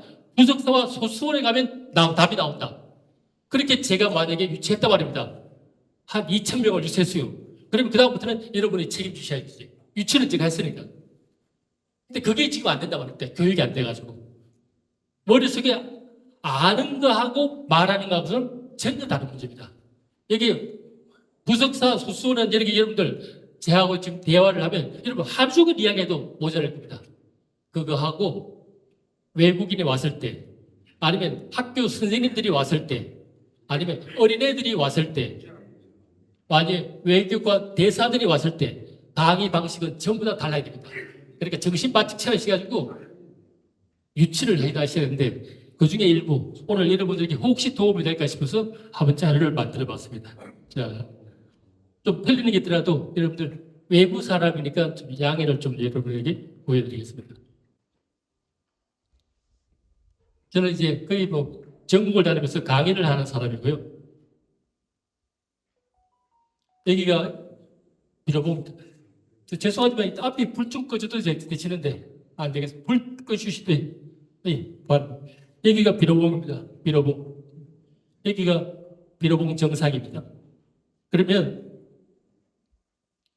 이 빌어봉 이게 저 백두대간 소백산을 중심으로 왕실 문화와 불교 선비 문화가 갈라지는 데입니다. 그러니까 저 소백산만 지나오면 바로 영주가 되죠. 그러면 저 윗동네에는 주로 왕실 문화, 궁궐, 종묘, 왕릉 저런 것들이 유행하고 여기는 뭡니까? 사찰, 서원 이게 양대 산맥으로 갈라지죠. 그래서 이제는 앞으로 영주시가 부활하려면 전문가를 양성해야 되는데 지역 전문가도 중요합니다만 이 앞으로는 이걸 아는 이 문화를 아는 지역 전문가가 필요합니다. 이제는 영주시만 아는 게 아니고 지역 전문가, 저 서울 국물도 알고 종묘도 알고 왕릉도 알고 저게 아는 지역 영주 전문가가 필요합니다. 그러면 어떻게 하느냐? 인재를 뽑아가지고 이 인재를 저런 데 답사를 보내야 됩니다. 외국에 가면 경비가 많이 들면 국내라도 저런 데를 보내셔야 됩니다. 그리고 우리 동네 고등학교 대학생들 여름방학, 겨울방학 되면 고향으로 오지 않습니까? 그 고향으로 올 때 그냥 놀리지 말고 시청에서 나서야 돼요. 나서가지고 버스를 배절해가지고 한 바퀴 그죠? 한 바퀴 돌리고 거기서 맛있는 음식도 대접해주고 해가지고 내가 영주에 태어난 걸 자랑스럽게 느낄 수 있도록 돈을 쓰셔야 됩니다. 그렇게 이제 만들어야지. 가만히 앉아가지고 떠나지 마라. 영주시 인구가 자꾸 줄어든다. 그렇게 해봤자 결코 도움이 안 되는 것입니다. 자, 대부분 보시면 이렇게 되죠. 여기는 안동이 먼저 시작했습니다. 안동이 먼저 시작해서 안동에서 도산서원, 봉정사, 화해마을 저렇게 바로 만들어서 바로 경주로 뛰어버립니다. 안동은 영주가 눈에 보이지 않는 모양입니다. 그런데 관광 자원으로서 가장 완벽한 관광 자원이 뭔가 하면 사찰이 있고 서원이 있고 양만 마을이 있고 이게 세 박자가 갖추면 딱 좋은데 그게 안동에도 있고 우리 영주에도 있습니다. 그러니까 앞으로 당분간은 영주시에서 일단은 뭡니까? 우리끼리 일단 영주시에 대해서 다시 공부를 해야 되겠지만 어느 정도 영주 우리 도시에 대해서 자신감이 있으면 여기는 안동하고 협업을 해야 됩니다. 협업을 해서 같이 하고 이왕이면 여기 보아, 무례한 쪽은 보아하고 영주하고 가깝지 않습니까? 특히 부석사에서 바로 넘어가면 무례한 쪽에 있는 개서당이 있습니다. 여러분 잘 아시는 이몽룡의 생가라는 성의성 스님의 고향 이몽룡 생가 그 옆에 오전약수가 있습니다. 그러니까 거기에 보아하고 여기 영주하고 안동하고 이걸 3일치로 이렇게 묶어가지고 하나의 관광자원으로 이렇게 회전 돌리시면 저는 대한민국에서 가장 좋은 관광자원은 여기 있다고 생각합니다. 제가 이거는 자신있게 말합니다. 제가 전국을 다니면서 강의를 했지만 가장 관광자원으로서 매력적인 데가 경북 일대, 경북 북부지방 일대와 경주인데 경주는 문화재가 워낙 많아가지고 오히려 그게 부작용을 일으킬 수도 있는데 여기서 이걸 잘 활용하시면 좋겠습니다. 여기 보시면 저기 2번이 부석사입니다. 그래서 1번에 소수서원에서 부석사로 갔다가 잠은 무선마을에서 자는 거죠. 저게 전통사상체험관이라고 제가 봤습니다. 아직 가보진 않았는데 제가 뒤져보니까 전통사상체험관 상당히 잘했대요. 여러분들 좀 언짢을지 몰라도 나는 저게 왜 무선마을에 설치된지 지금도 잘 모르겠어요. 거기 보면 천지인에서 하늘에 대해서 땅에 대해서 이야기한다고 해서 하늘에 대해서는 천상열차 분야 지도가 거기에 걸려 있어요. 설명을 열심히 하시는데 미안하지만 천상열차 분야 지도는 전국에 10군데도 넘겠어요. 그 원도는 서울의 고궁박물관에 있고 그리고 저기 세종대왕 영릉에 가도 있고 지금 저기 서산에 가면 유방택 그게 체험관에 가도 있고 그런데 마찬가지 근데 두 번째 십성지 하면서 그게 풍수에 대해서도 거기에 설명을 쭉 해놨으니까 그러면 만약에 십성지가 그렇게 중요하다면 이게 왜 무슨 말이 있지? 차라리 뭡니까? 금계마을 그죠? 십성지 일성지 금계마을 밑에 지금 항공고등학교가 있습니다. 항공고등학교인데 거기다가 오히려 설치했으면 낫지 않았을까 이런 생각입니다. 영주 지역에서 가장 뛰어난 장소는 만약에 십성지 하나가 금계리라면 금계리 그게 한 센터 한가운데에 항공고등학교에 그게 실습지가 있습니다. 그 실습지가 진짜 명당입니다. 그 뿌리가 내려와서 풍기 향교가 있고 그 밑에 항공고등학교가 있고 그리고 동양대학교가 있습니다. 동양대학교를 저렇게 놔두면 안 됩니다. 동양대학교가 크가 워낙 좋기 때문에 세계적인 세미나를 그렇게 유치해야 됩니다. 유치해서 여기서 세미나를 하면 뭔가 좋다는 장점을 마음껏 공부를 해야 되는데 그걸 못하는 게 제가 좀 아쉬웠다는 겁니다. 보십시오. 차라리 저는 이렇게 그죠? 이걸 이름을 좀 바꿔가지고 시대를 초월한 사랑 이야기의 도시 영주라 만들어 보고 싶어요. 1번은 여러분 잘 아는 뭡니까? 의상대사와 선묘낭자가 있습니다. 세속적인 사랑을 이룰 수 있다. 그리고 여기 뭡니까? 3번은 소수손, 2번이 무슨 말 아닙니까? 무슨 말은 조지훈 선생과 김나리 여사, 그분의 지구지순한 사랑, 이 이야기를 하시고, 3번은 여러분 배점이라고 들어보셨죠? 태계 이황생의 유일한 천민 제자, 이분이 여기서 저기 보시고 제가 이거 한번 쳐보니까 거기 보니까 한 걸어 다니면 한 55분 걸리대요. 그걸 거의 매일 왔다 갔다 하는데, 그래서 이 세계를 사람이 시대를 초월한 사랑 이야기로 선비는 당연히 있는 거고, 저렇게 해서 젊은이들을 만약에 관광자원으로 유치할 때 어떻게 했냐, 그런 생각을 제가 좀 해봤습니다. 10성지 아닙니까? 10성지 1성지가 영주입니다. 그 영주의 한가운데 금계마을입니다. 금계마을. 이 좋은 땅에서 홍기 인삼도 나오고 영주 사과도 나오고 그런 현상이 벌어집니다. 자, 그죠? 그래서 제가 영주시 소개를 보니까 이렇게 역사적 배경이 쭉 나옵니다. 그리고 문화재 이야기 나옵니다. 부석사, 소수서원, 무서마을 등이 있습니다. 부석사는 쭉 나오죠. 쭉 나오는데 이거는 외부 사람을 유치하기 위한 내용이 아니고 그냥 글 쓰는 겁니다. 그래서 앞으로 이런 글을 쓸 때 조금 더 고심을 하셔야 됩니다. 어떻게 글을 쓰면 외부인들에게 관심을 가질까 좀 신경을 써야 되는데 이게 다 평이한 문장입니다. 마지막 결론 볼까요? 결론 맨 마지막 보십시오. 지역의 학생들에게 영주시의 이러한 매력을 알리며 그들이 지역의 역사와 문화를 이해하고 자부심을 가질 수 있도록 하는 것이 중요합니다. 이게 결론입니다. 학생들이 지역의 역사와 문화를 이해하고 자부심을 가질 수 있도록, 그러면 어떻게 해야 자부심을 가지느냐? 이게 공교육 속에 있으면 상관없는데 지금 공교육에서 역사나 문화재는 전혀 배우지 않습니다. 기껏해야 해설사님들이 강의하는 게 그게 역사의 전부 다입니다. 문화재. 그런데 우리나라 문화재는 해설사들 강의를 몇 시간 들어가지고 해결할 수 있는 그런 문제가 아닙니다. 우리나라 문화재는. 제가 쉽게 말하면 수학에서 우리나라 문화재의 수준은 수학에서 미분 적분 수준입니다. 그런데 우리나라 사람들의 머릿속에 문화재 인식은 방정식, 부등식도 모르는 수준입니다. 방정식, 부등식도 모르는 사람한테 미분 적분을 이야기하면 이게 말이 통하지 않죠. 교육을 시켜야 됩니다. 교육을 꾸준히, 그것도 꾸준히 시켜야 됩니다. 꾸준히 교육을 시켜가지고 그걸 바탕으로 해서 우리 문화재를 보시면 우리 문화재가 달리 봅니다. 저 부석사 소수원 함부로 볼 게 아닙니다. 제가 유튜브 같은 거 여러 번 봤습니다만 한결같이 모든 사람이 소수서원은 최초의 서원이기 때문에 서원 배치가 무질서하다, 정형화되지 않다 이렇게 말하는데 그거는 조선의 성리학자들 너무나 우습게 하는 이야기입니다. 소수서원이 전혀 무슨 규칙이 없다고요? 그런 소리 하지 마십시오. 우리나라 보면 항상 소수서원은 무대치, 먼치, 그리고 저기 화순에 가면 온주사가 있습니다. 온주사도 고려시대 불상 보면 전부 다 무질서하게 배치됐다. 모리는 무질서하다는데 천만에요. 조선의 성리학자들은 그렇게 호락호락하지 않습니다. 그러니까 거기에 대해서 다른 분들은 그렇게 말할지 몰라도 영주 분들은 그렇게 이야기하면 안 됩니다. 부석사 소수원에 대해서. 그걸 사실 이야기해야 되는데 그 이야기를 못하는 게 제일 제가 안타깝습니다. 보십시오. 꼭 얘기는 영주뿐만 아니고 모든 도시가 다 그렇습니다. 그러면 시장님 나서고 또 이런 이야기를 합니다. 뭐 6차 산업화 관광지구 조성, 서울에서 1000매력을 다 왔네 이렇게 이야기하십니다.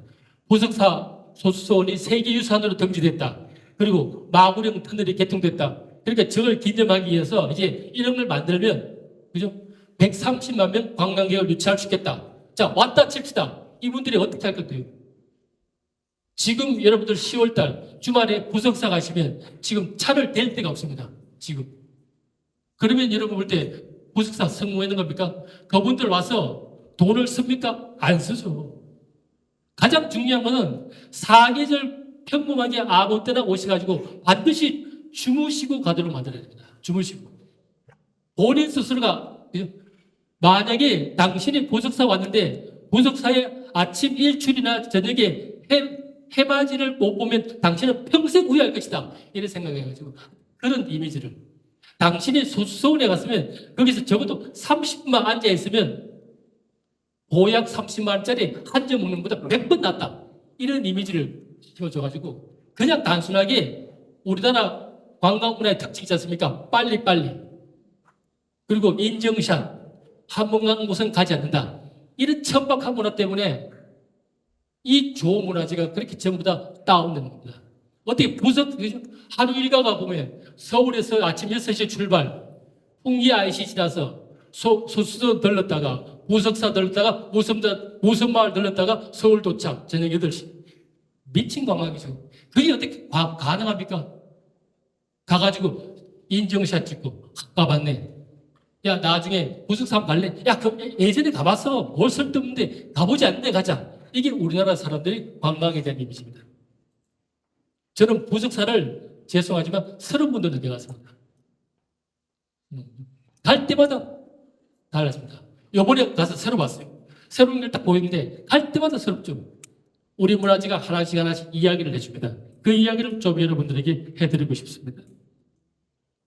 보십시오. 세계문화유산 좀 엄청나죠? 엄청난데 우리만 감동을 안 합니다. 그러려니 왜? 우리는 워낙 수준이 높으니까요. 그죠? 보십시오.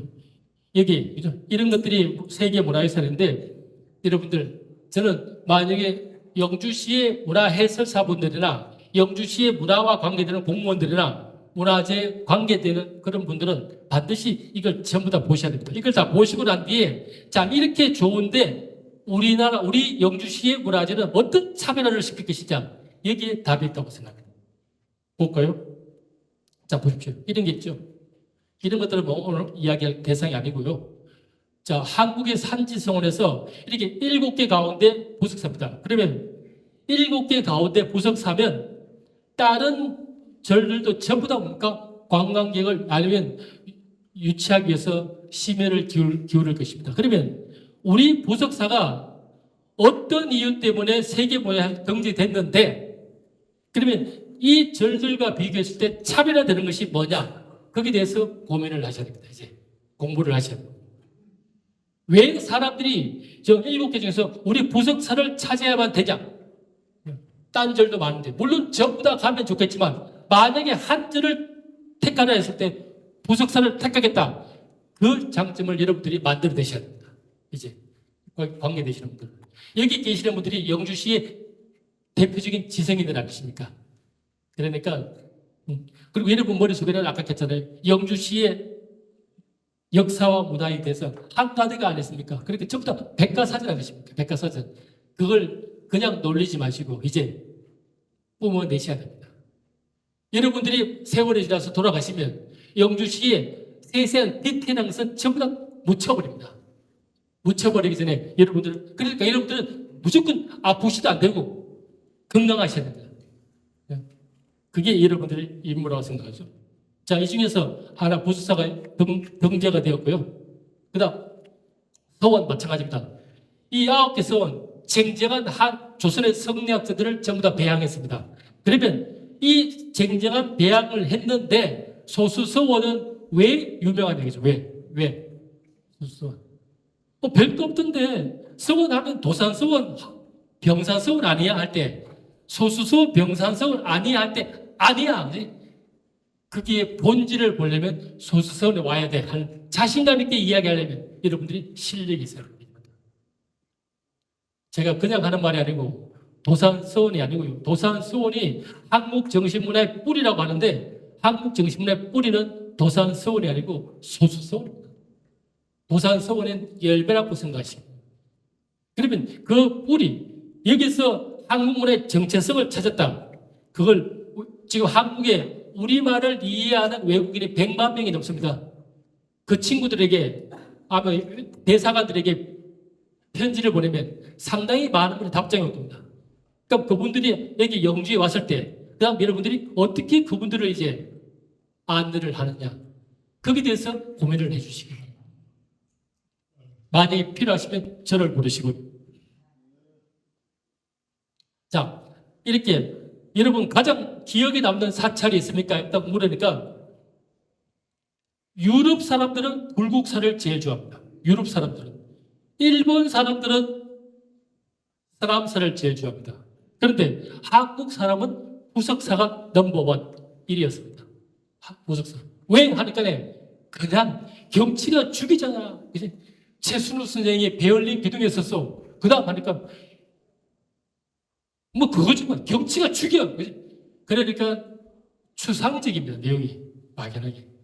우리나라 문화재 이야기 글을 쓰는 거 보면 대부분 추상적입니다.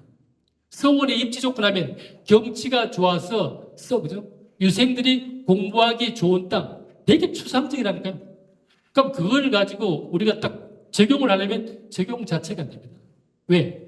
거기는 풍수가 빠져 있습니다. 우리나라 지식인들이 풍수를 너무너무 혐오합니다. 특히 서울대 쪽은 풍수를 너무 혐오하는데 제가 자신 있게 말합니다. 대한민국 문화재 풍수가 개입되지 않는 문화재가 있으면 저한테 연락해 주십시오. 제가 장담컨대 우리나라 문화재, 건축 문화재 100% 풍수가 개입되는데 우리나라에 그 많고 많은 논문 속에 풍수를 배제시켜버립니다. 풍수를. 아까 이 두 분이 각 발표하셨습니다만 문헌 자료를 너무너무 좋아하시고요. 문헌 자료. 어디에 나왔냐? 풍수 자체를 너무 배제해버리는데 풍수를 배제한 한국 문화는 악고 없는 찐빵과 똑같습니다. 그러니까 말 자체가 상대방에게 설득이 없는 겁니다. 소수도 여기는 최초의 서원이고요. 겸영정이 있고 옆에 가면 경자 바위가 있고 들어가면 여기 강당이 있고 여기 사당이 있고 저 뒤에는 직방제가 있고 일신제가 있고 학구제가 있고 지락제가 있고 뭐 학구제와 지락제는 선배들이 뭐 하는 데고 끝 질문 있습니까? 그거는 해설이 아니죠. 그거는 누구나 다 말하는 겁니다. 그것 때문에 답사올 필요는 없습니다. 답사는 그 외에 플러스 알파 우리 조상들이 이 틀을 왜 잡았느냐? 우리 문화재에서 가장 중요한 것은 이 틀을 어떻게 잡았느냐? 이게 포인트인데 그게 다 빠져 있습니다. 그게 정말 중요하거든요. 그런 것들을 좀 더 공부하셔야 되는데 그래서 보십시오. 여기 보면 여기 보석사가 왜 뛰어났냐? 그걸 제 나름대로 여러분들에게 설명을 좀 해드리겠습니다. 여기 보시면 세계 명문대학교 하버드죠. 하버드 대학이 보시면 여기 1636년입니다. 개교가 세계 최고의 그죠? 사립대학교인 하버드가 1636년 개교인데 저거 암기하기 쉽도록 이야기 설명해 드릴게요. 1636년이 뭡니까? 우리나라 병자호란이 일어났던 겁니다. 우리나라 병자호란이 일어났을 때 하버드가 설립됐습니다. 우리는 아까 선생님이 말씀하신 대로 1543년 543. 그래서 우리가 똑같은 사립대학이지만 93년이 앞서죠. 그런데 이게 설립 목적이 뭡니까? 설립 목적 자체가 목사 양성입니다. 목사 양성에 필요한 종교 교육을 의무화했다. 이 나오죠. 그리고 밑에 보면 1636년에 개교해서 대통령 8명 배출, 노벨상 152명, 생존 억만장자가 188명 이렇게 나옵니다. 그러면 우리 스스로에 대해서 자꾸 뭔가 위축되어 있는데 그러면 우리가 어떻게 하버드하고 비교하느냐 말도 안 되지 하지만 목적을 보니까 목사 양성을 해서 만들었지 않습니까? 그럼 우리도 보십시오. 이게 포인트입니다. 보십시오. 사당을 세워 그죠? 유덕한 이를 숭상하고 서원을 세워 학문을 돈독하게 하는 것이 교육이 난을 거치고 맨 마지막 목표 기근을 건지는 것보다 급하다지 않습니까? 이게 정말 중요합니다. 지금 배가 고파 기근에 있어가 배가 고파 죽을 때라도 그래도 교육이 중요하다. 주세복수. 그러니까 오늘날 사교육의 중심, 한국 교육의 뿌리가 여기라는 것은 이분의 이 말 때문입니다. 아무리 배가 고프더라도 공부를 해야 된다. 이 정신이 지금까지 살아있는 거죠. 이걸 우리는 외부인들에게 자신감을 가지고 홍보를 해야 됩니다. 지금 배가 고프다. 시감자 같은 거는 절대로 먹으면 안 되지 않습니까? 시감자를 먹고 싶을 그죠? 배가 고파 홍보 가족들 먹고 싶은데도 뭡니까? 시감자는 그래도 남겨둬야 되고 그죠? 저거는 남기고 배를 굶더라도 참자가 뒤틀리더라도 공부를 해야 된다. 그 뿌리가 여기서 나오는 거예요. 이게 포인트라는 거예요. 이게 포인트. 이것 때문에 한국 문화의 뿌리는 여기서 나오는 거죠. 조선. 적을 씌워줘야 돼요. 여기서 4,000명이 나오죠. 4,000명이 배출했다는 겁니까? 그 조선을 이끌어 나가는 모든 성대학생들 4,000명이 여기서 나왔다. 그러니까 그 영혼의 기운이 지금도 가면 어른거릴 거 아닙니까? 그래서 이 어른거리는 이 소수서원을 어떻게 10분 만에 20분 만에 사진만 딱 찍고 온단 말입니까? 적어도 거기서 30분. 그게 강당 안에 들어가가지고 적어도 10분은 앉아 있어야죠. 최소한. 제 생각에는 거기를 좀 그죠 개방해서 하는 그죠 공부도 좀 시키고 싶고 세미나도 거기서 했으면 싶고 활용을 적극적으로 했으면 싶고 진짜 그게 목적은 주기 때문에 그 활용방을 이게 영주시 공무원들 계셨으면 제가 오늘 어떻게 하겠는데 아무도 안 계셔가지고 좀 유감이고요. 혹시 영주시에 계시는 그죠 시장님 계시면 좀 누가 이야기 좀 해주시기 바랍니다. 영주시의 문화유산은 경주는 너무 많아가 문제지만 여기는 적절하게 있으면서도 가장 귀한 것들이 있기 때문에 문화유산으로서 여러분이 자부심을 갈 때 충분한 역할을 한다고 생각합니다. 보십시오. 아무런 배지가 모질수다 천만이에요. 그죠? 배지가 모질수한 게 아니고요. 이게 1번이 여기가 병산서원이거든요. 병산서원하고 비교해 보십시오. 병산서원하고 비교하시면 1번이 사당 아닙니까? 사당. 2번에 뭡니까? 앞에 강당이고 뒤에 저게 뭡니까? 직방제하고 일신제죠. 직방제 일신제하고 강당 이 두 개가 합해가지고 여기 있는 뭡니까? 입교당입니다. 이 두 개 같이 됐죠. 그 다음 저게 3번에 두 개 있죠. 3번. 요게 동제서재. 요런 배치가 되어 있습니다. 요런 배치. 일단 기본적으로. 그런데 이게 초기이기 때문에 오직 주세붕 선생이 아는 것은 학교밖에 없지 않습니까? 배치를 시키고 싶은데 최초니까. 그러니까 학교만 가지고 이렇게 만들었는데 그리고 이걸 이렇게 일단 비교를 해가지고 그러면 여기에 어떤 법칙이 있느냐 이거죠. 어떤 법칙이 있느냐.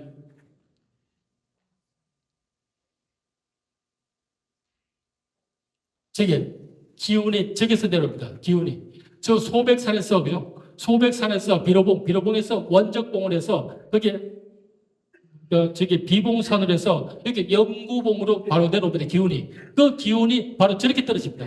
1번 쪽으로. 그래서 저기 사당 저걸 제일 먼저 짓습니다. 저기 가장 포인트입니다. 수수성은 저걸 기준으로 모든 것을 배치했기 때문에 일단은 제를 정확히 아셔야 됩니다. 그리고 여기 기단 보십시오.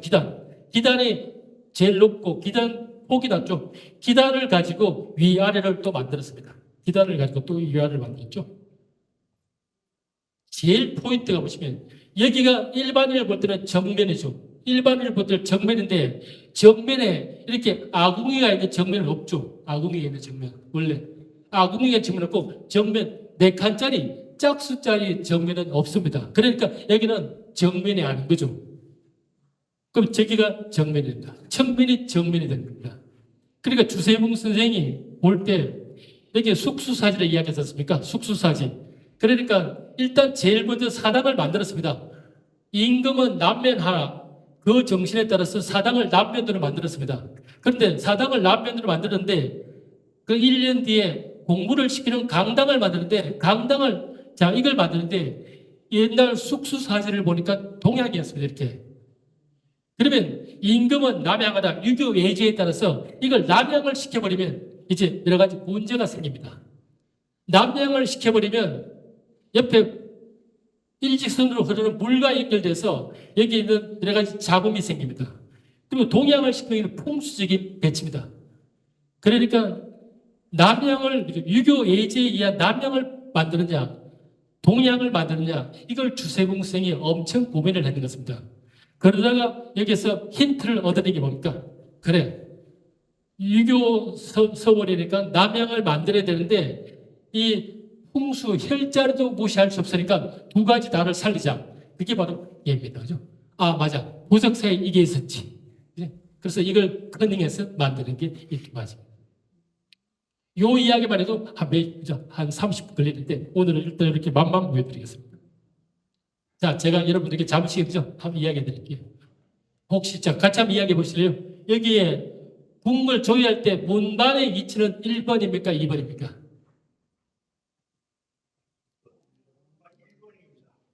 저 사회자님 죄송합니다만 4시에 마쳐야 되거든요. 제가 4시 10분까지만 할게요. 죄송합니다. 4시. 문반은 1번이죠. 1번이 왼쪽입니까? 오른쪽입니까? 기본적으로. 왼쪽이죠. 그죠? 자, 여기에 태조 이승계 신의는 어디에 그죠? 배양되어 있겠습니까? 그렇죠. 1번이죠. 1번에 태조 이승계 신의가 배양되어 있습니다. 여기에 왕의 신의는 1번입니까? 2번입니까? 왕의 신의. 하나는 왕이고 하나는 왕비입니다. 1번이죠. 1번입니다. 여기에 왕의 넘침은 1번입니까? 2번입니까? 1번이죠. 1번. 그죠? 자, 이게 입교당입니다. 이게 원장실은 1번입니까? 2번입니까? 원장실은 2번이 원장실이고 1번이 교무실입니다. 쉽게 말하면 우리나라는 저렇게 보는 관점이 주인 위주가 돼, 손님 위주가 아니고 주인 위주입니다. 그러니까 저 광장에서 앞을 바라볼 때 좌우가 정해지고요. 그러니까 궁궐, 서원, 사찰 모든 데가 주인 입장에서 바라볼 때 왼쪽, 오른쪽이 정해지는데 서양 관점은 손님 입장에서 바라볼 때 좌우가 정해집니다. 그래서 여러분들이 사찰이나 서원 같은 데 갈 때 입장료로 들어갈 때 보는 것은 좌우가 전부 다 바뀐 겁니다. 그러니까 우리나라 문화재를 제대로 보시려면 나올 때 볼 때 왼쪽 오른쪽이 정확한 건데 우리나라 모든 안내판들은 서양 관점에서 세워졌기 때문에 좌우가 다 바뀌어 있습니다. 그러니까 우리 문화재가 이상하게 빗나가는 거죠. 이렇게 왼쪽 오른쪽이 정해졌을 때 살아있는 사람은 장수는 왼쪽이 높습니다. 좌회전이 우회전보다 높듯이 돌아가신 분의 문화재에서는 오른쪽이 높습니다. 그러니까 소수서원은 문정공묘, 그게 죽은 사람, 사당을 제일 먼저 만들었기 때문에 엄택풍수가 적용되는 겁니다. 그러니까 오른쪽이 왼쪽보다 높기 때문에 거기는 정확하게 유교예지가 맞는 겁니다. 강당, 강학당보다 종묘, 그러니까 사당이 오른쪽에 있으니까 맞고요. 그 뒤에 직방제가 일신제보다 오른쪽에 있기 때문에 맞고요. 학구제가 지락제보다 오른쪽에 있기 때문에 맞습니다. 그러니까 좌우로는 풍수 개념으로 앞뒤로는 유교예지가 그렇게 혼합된 절묘하게 혼합되는 가장 완벽한 배치인데 우리는 그걸 모르니까 자꾸 무질서하게 이렇게 말을 조심스럽게 안 하고 있습니다. 그래서 위지에 보시면 달리 보이죠. 달리 보입니다. 자, 부석사입니다. 자, 보십시오. 지금 가면 여러분 이럴 때입니다. 이럴 때인데 이렇게 나오는데 이걸 제가 묶어봤습니다. 우리나라 사찰은 보시면 전부 다를 보여주지 않죠. 끝이 안 보입니다. 그죠? 끝에서 이렇게 보면 항상 그 다음 장면만 보여주게 돼 있죠. 보십시오. 이렇게죠. 이렇게 되잖아요. 그래서 끝에 가시면 이렇게 되잖아요. 그죠? 이렇게 보이는데 이렇게 보석자 지리체계가 축이 2개라는 겁니다. 축이 2개. 축이 2개가 있는 것이 보석사 가람 매치의 가장 큰 특징이라고 이야기합니다. 저게 도솔봉을 하나는 바라보고 있다죠. 저게 도솔봉을 바라보고 있고 하나는 앞에는 안산을 바라보고 있고. 그래서 부석사 가람 매치와 불교교리 보면 이렇게 관무량 수경에서 국분 만다라가 적용됐다. 이렇게 이야기하시는 분도 있고 화엄종의 십지보살에 의해서 10단이다. 이렇게 이야기하시는 분들이 있는데 하여튼 이런 것들이 부석사 가람 매치에 적용되는 이론입니다. 이렇게 이야기하시는 분도 있고요. 자, 그런데 이렇게 축선이 2개죠. 축선이 저 앞에 있는 게 안산입니다. 안산이 있고 여기가 아까 전에 도솔봉을 바라보고 있죠. 축선이 2개인데 저게 안산이 있기 때문에 부석사가 명물입니다. 사실 우리나라 사찰이 저렇게 안산이 없이 앞에 뭡니까 허벌판처럼 저렇게 뭡니까 중중무진 이렇게 그죠? 물결처럼 이렇게 앞에 경치가 좋은 사찰은 엄청 많습니다. 그럼 여러분들은 그냥 멋지구나 좋구나 그렇게 멋지구나 좋구나 여기서 더 이상 나아가지 않습니다. 산이 높으면 높은 데서 바라보면 전부 다 야, 경치가 좋구나 거기서 끝나지 더 이상 이야기가 안 됩니다. 그런데 이 부석사가 왜 유명하냐 이게 안산이 저렇게 주 불전을 받쳐주고 있기 때문에 그래서 이게 명산인 겁니다. 한번 볼까요? 여기가 이런 봉화 몬수사입니다. 봉화 축수사죠. 몬수사 축수사 보시면 이렇게 옆으로 일직선상으로 돼 있죠. 여기도 정말 좋은 사찰입니까? 사찰인데 여기서 보시면 보십시오. 뒤에서 볼 때 그냥 물결처럼 흘러가죠. 이렇게 물결처럼 흘러가는 것은 그래서 축서사를 좋은 절인데 엑셀런트하지는 않습니다. 도리사 같은데 위에서 보면 얼마나 좋습니까? 앞에. 그렇지만 도리사를 1등주로 이야기를 하지 않습니다. 왜? 안에 포인트가 없지 않습니까? 포인트가. 그래서 우리나라는 어떤 메인 빌딩이 있으면 그 앞에 그걸 받쳐주는 안산이 반드시 존재해야 되는데 그 안산이 멋지게도 부석사에서는 존재하는 거죠. 그것 때문에 부석사가 이름이 있는 겁니다. 보십시오. 이게 안산입니까? 이것 때문에. 이것 때문에. 보십시오. 안산절이 보이죠? 저거. 요번에 발견했습니다. 이 야외 성당 뒤에서 보면 얘도 앞에 안산을 바라보고 있고 관음전에서 봐도 안산을 바라보고 있고 이게 포인트가 되겠습니다. 이런 걸 이야기해 주시면 사람들이 부수사는 못 봤는데 다시 한번 가봐야지 이렇게 만들어야 됩니다. 그게 제 방문율입니다. 사실. 그래서 사실은 부석사에 대해서 이게 문화해설사들이나 시청에 계신 분들은 이런 것들을 공부하셔가지고 이런 것들을 정리해서 학생들에게는 어떻게 강의하고 외국인에게는 어떻게 강의하고 선생님들에게는 어떻게 강의하고 그걸 전부 다 머릿속에서 재정비를 할 필요가 있다고 생각합니다. 자, 그런데 이제 지금부터 사실 제가 하고자 하는 말입니다. 그렇게 봤는데 이렇게 볼 수는 없을까? 우리나라 부석사하고 외국인들이 많으니까 외국인들이 비교해 주는 걸 좋아하거든요. 석굴암 하면 미켈란젤로 다비드상하고 비교하듯이 저 파르테논 신전하고 비교해 보는 거죠. 외국의 파르테논 신전은 여러분들 그리스 가면 밑에 어떤 장수에서도 다 보이죠. 다 보입니다. 그런데 파르테논 신전은 어떤 장소에 다 보이지만 위로 올라가면 안으로 들어가면 미궁에 빠집니다. 근데 우리나라 사찰은 밑에서는 절대로 전부 다를 보여주지 않죠. 한 걸음 한 걸음 스텝 바이 스텝으로 한 걸음 한 걸음 나아가다 보면 맨 끝에 가서 문을 대웅전 문을 활짝 열면 그래 너 왔니 이렇게 다 보여줍니다. 이게 한국인과 외국인의 성격하고도 맞아떨어집니다. 외국인은 처음 만나면 뭔가 악수하고 뽀뽀하고 모든 거 다 하죠. 친한 척. 그렇지만 자기 본심은 전혀 안 드러납니다. 근데 우리나라 사람은 우리 영주도 마찬가지지 않습니까? 사람 사귀기가 쉽지 않습니다. 사람 사귀기가. 그런데 한번 사귀버리면 내 간까지 다 빼주죠. 그게 건축물에 그대로 그죠? 반영됐다는 것이 이런 이야기입니다. 이렇게도 앞으로 설명을 해주면 어떨까 생각하고요. 그 다음 교종과 선종 차차이죠. 교종은 이제 경전을 가지고 이야기하는 거고 선종은 참선이죠. 교종 사찰은 왕정불 사상이니까 일단은 왕을 만들어 가려면 엄청 고생을 합니다. 올라가야 됩니다. 계속 올라가서 마지막에 가서 봐야 되는데 선종 사찰의 포인트는 뭡니까? 내가 깨달으면 부처다. 그러니까 보십시오. 평지 가면서 바로 앞에서 바로 끝이 보이죠. 바로 탑이 보이고 바로 웨이 빌딩이 보입니다. 이게 교종 사찰과 선종 사찰의 차이점입니다. 보십시오. 위에는 실상사고 남은 밑에는 작은 보림사입니다. 바로 들어가면 보십시오. 바로 보입니다. 바로. 이게 선종 사찰이고 위에는 교종 사찰이고 그 차이점을 이야기하고 있죠. 안동 봉정사 마찬가지입니다. 여기가 이제 부석사 모량수전과 관계돼서 가장 오래된 건물이라는데 앞으로 봉정사 가시거든. 여기서 머물지 마시고 요 뒤로 산신각 쪽으로 가셔가지고요. 산신각 쪽으로 가시고 요 뒤로 가보시면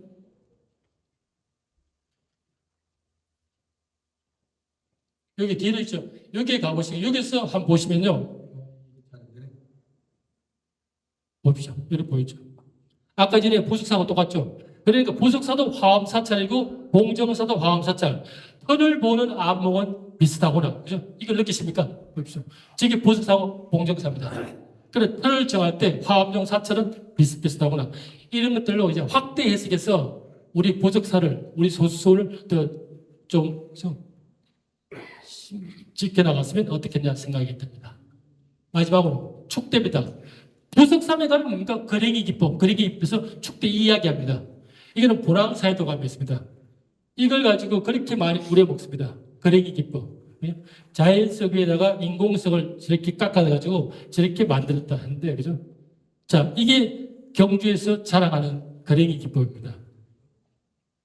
이게 우리 부석사 축대입니다. 정교하지 않습니까? 더 세밀하게 보여드릴까요? 얼마나 정교합니까? 저게 경상도 북부지방의 석축산 방식이죠. 저게 경주보다 월등히 뛰어납니다. 저는 자부심도 왜 없습니다. 그러니까 이런 것들을 자주 보고 일단은 제가 이제 결론을 말하겠습니다만 일단은 여기에 젊은이들이 없다는 것이 가장 아쉽습니다. 젊은이들이 그리고 젊은이하고 여기 계신 어르신들하고 같이 화합해서 같이 봐야 됩니다. 그리고 젊은이 이야기하면 여러분이 충고를 해주셔가지고 그래서 세대 교체가 자연스럽게 이루어질 수 있도록 그렇게 해서 영주가 무궁무진하게 앞으로 발전할 수 있기를 바라겠습니다. 오늘 간단하게 마치겠습니다. 이 세 분 강의가 상당히 감동으로 와닿습니다. 여러분들 한번 큰 박수 한번 부탁드리겠습니다.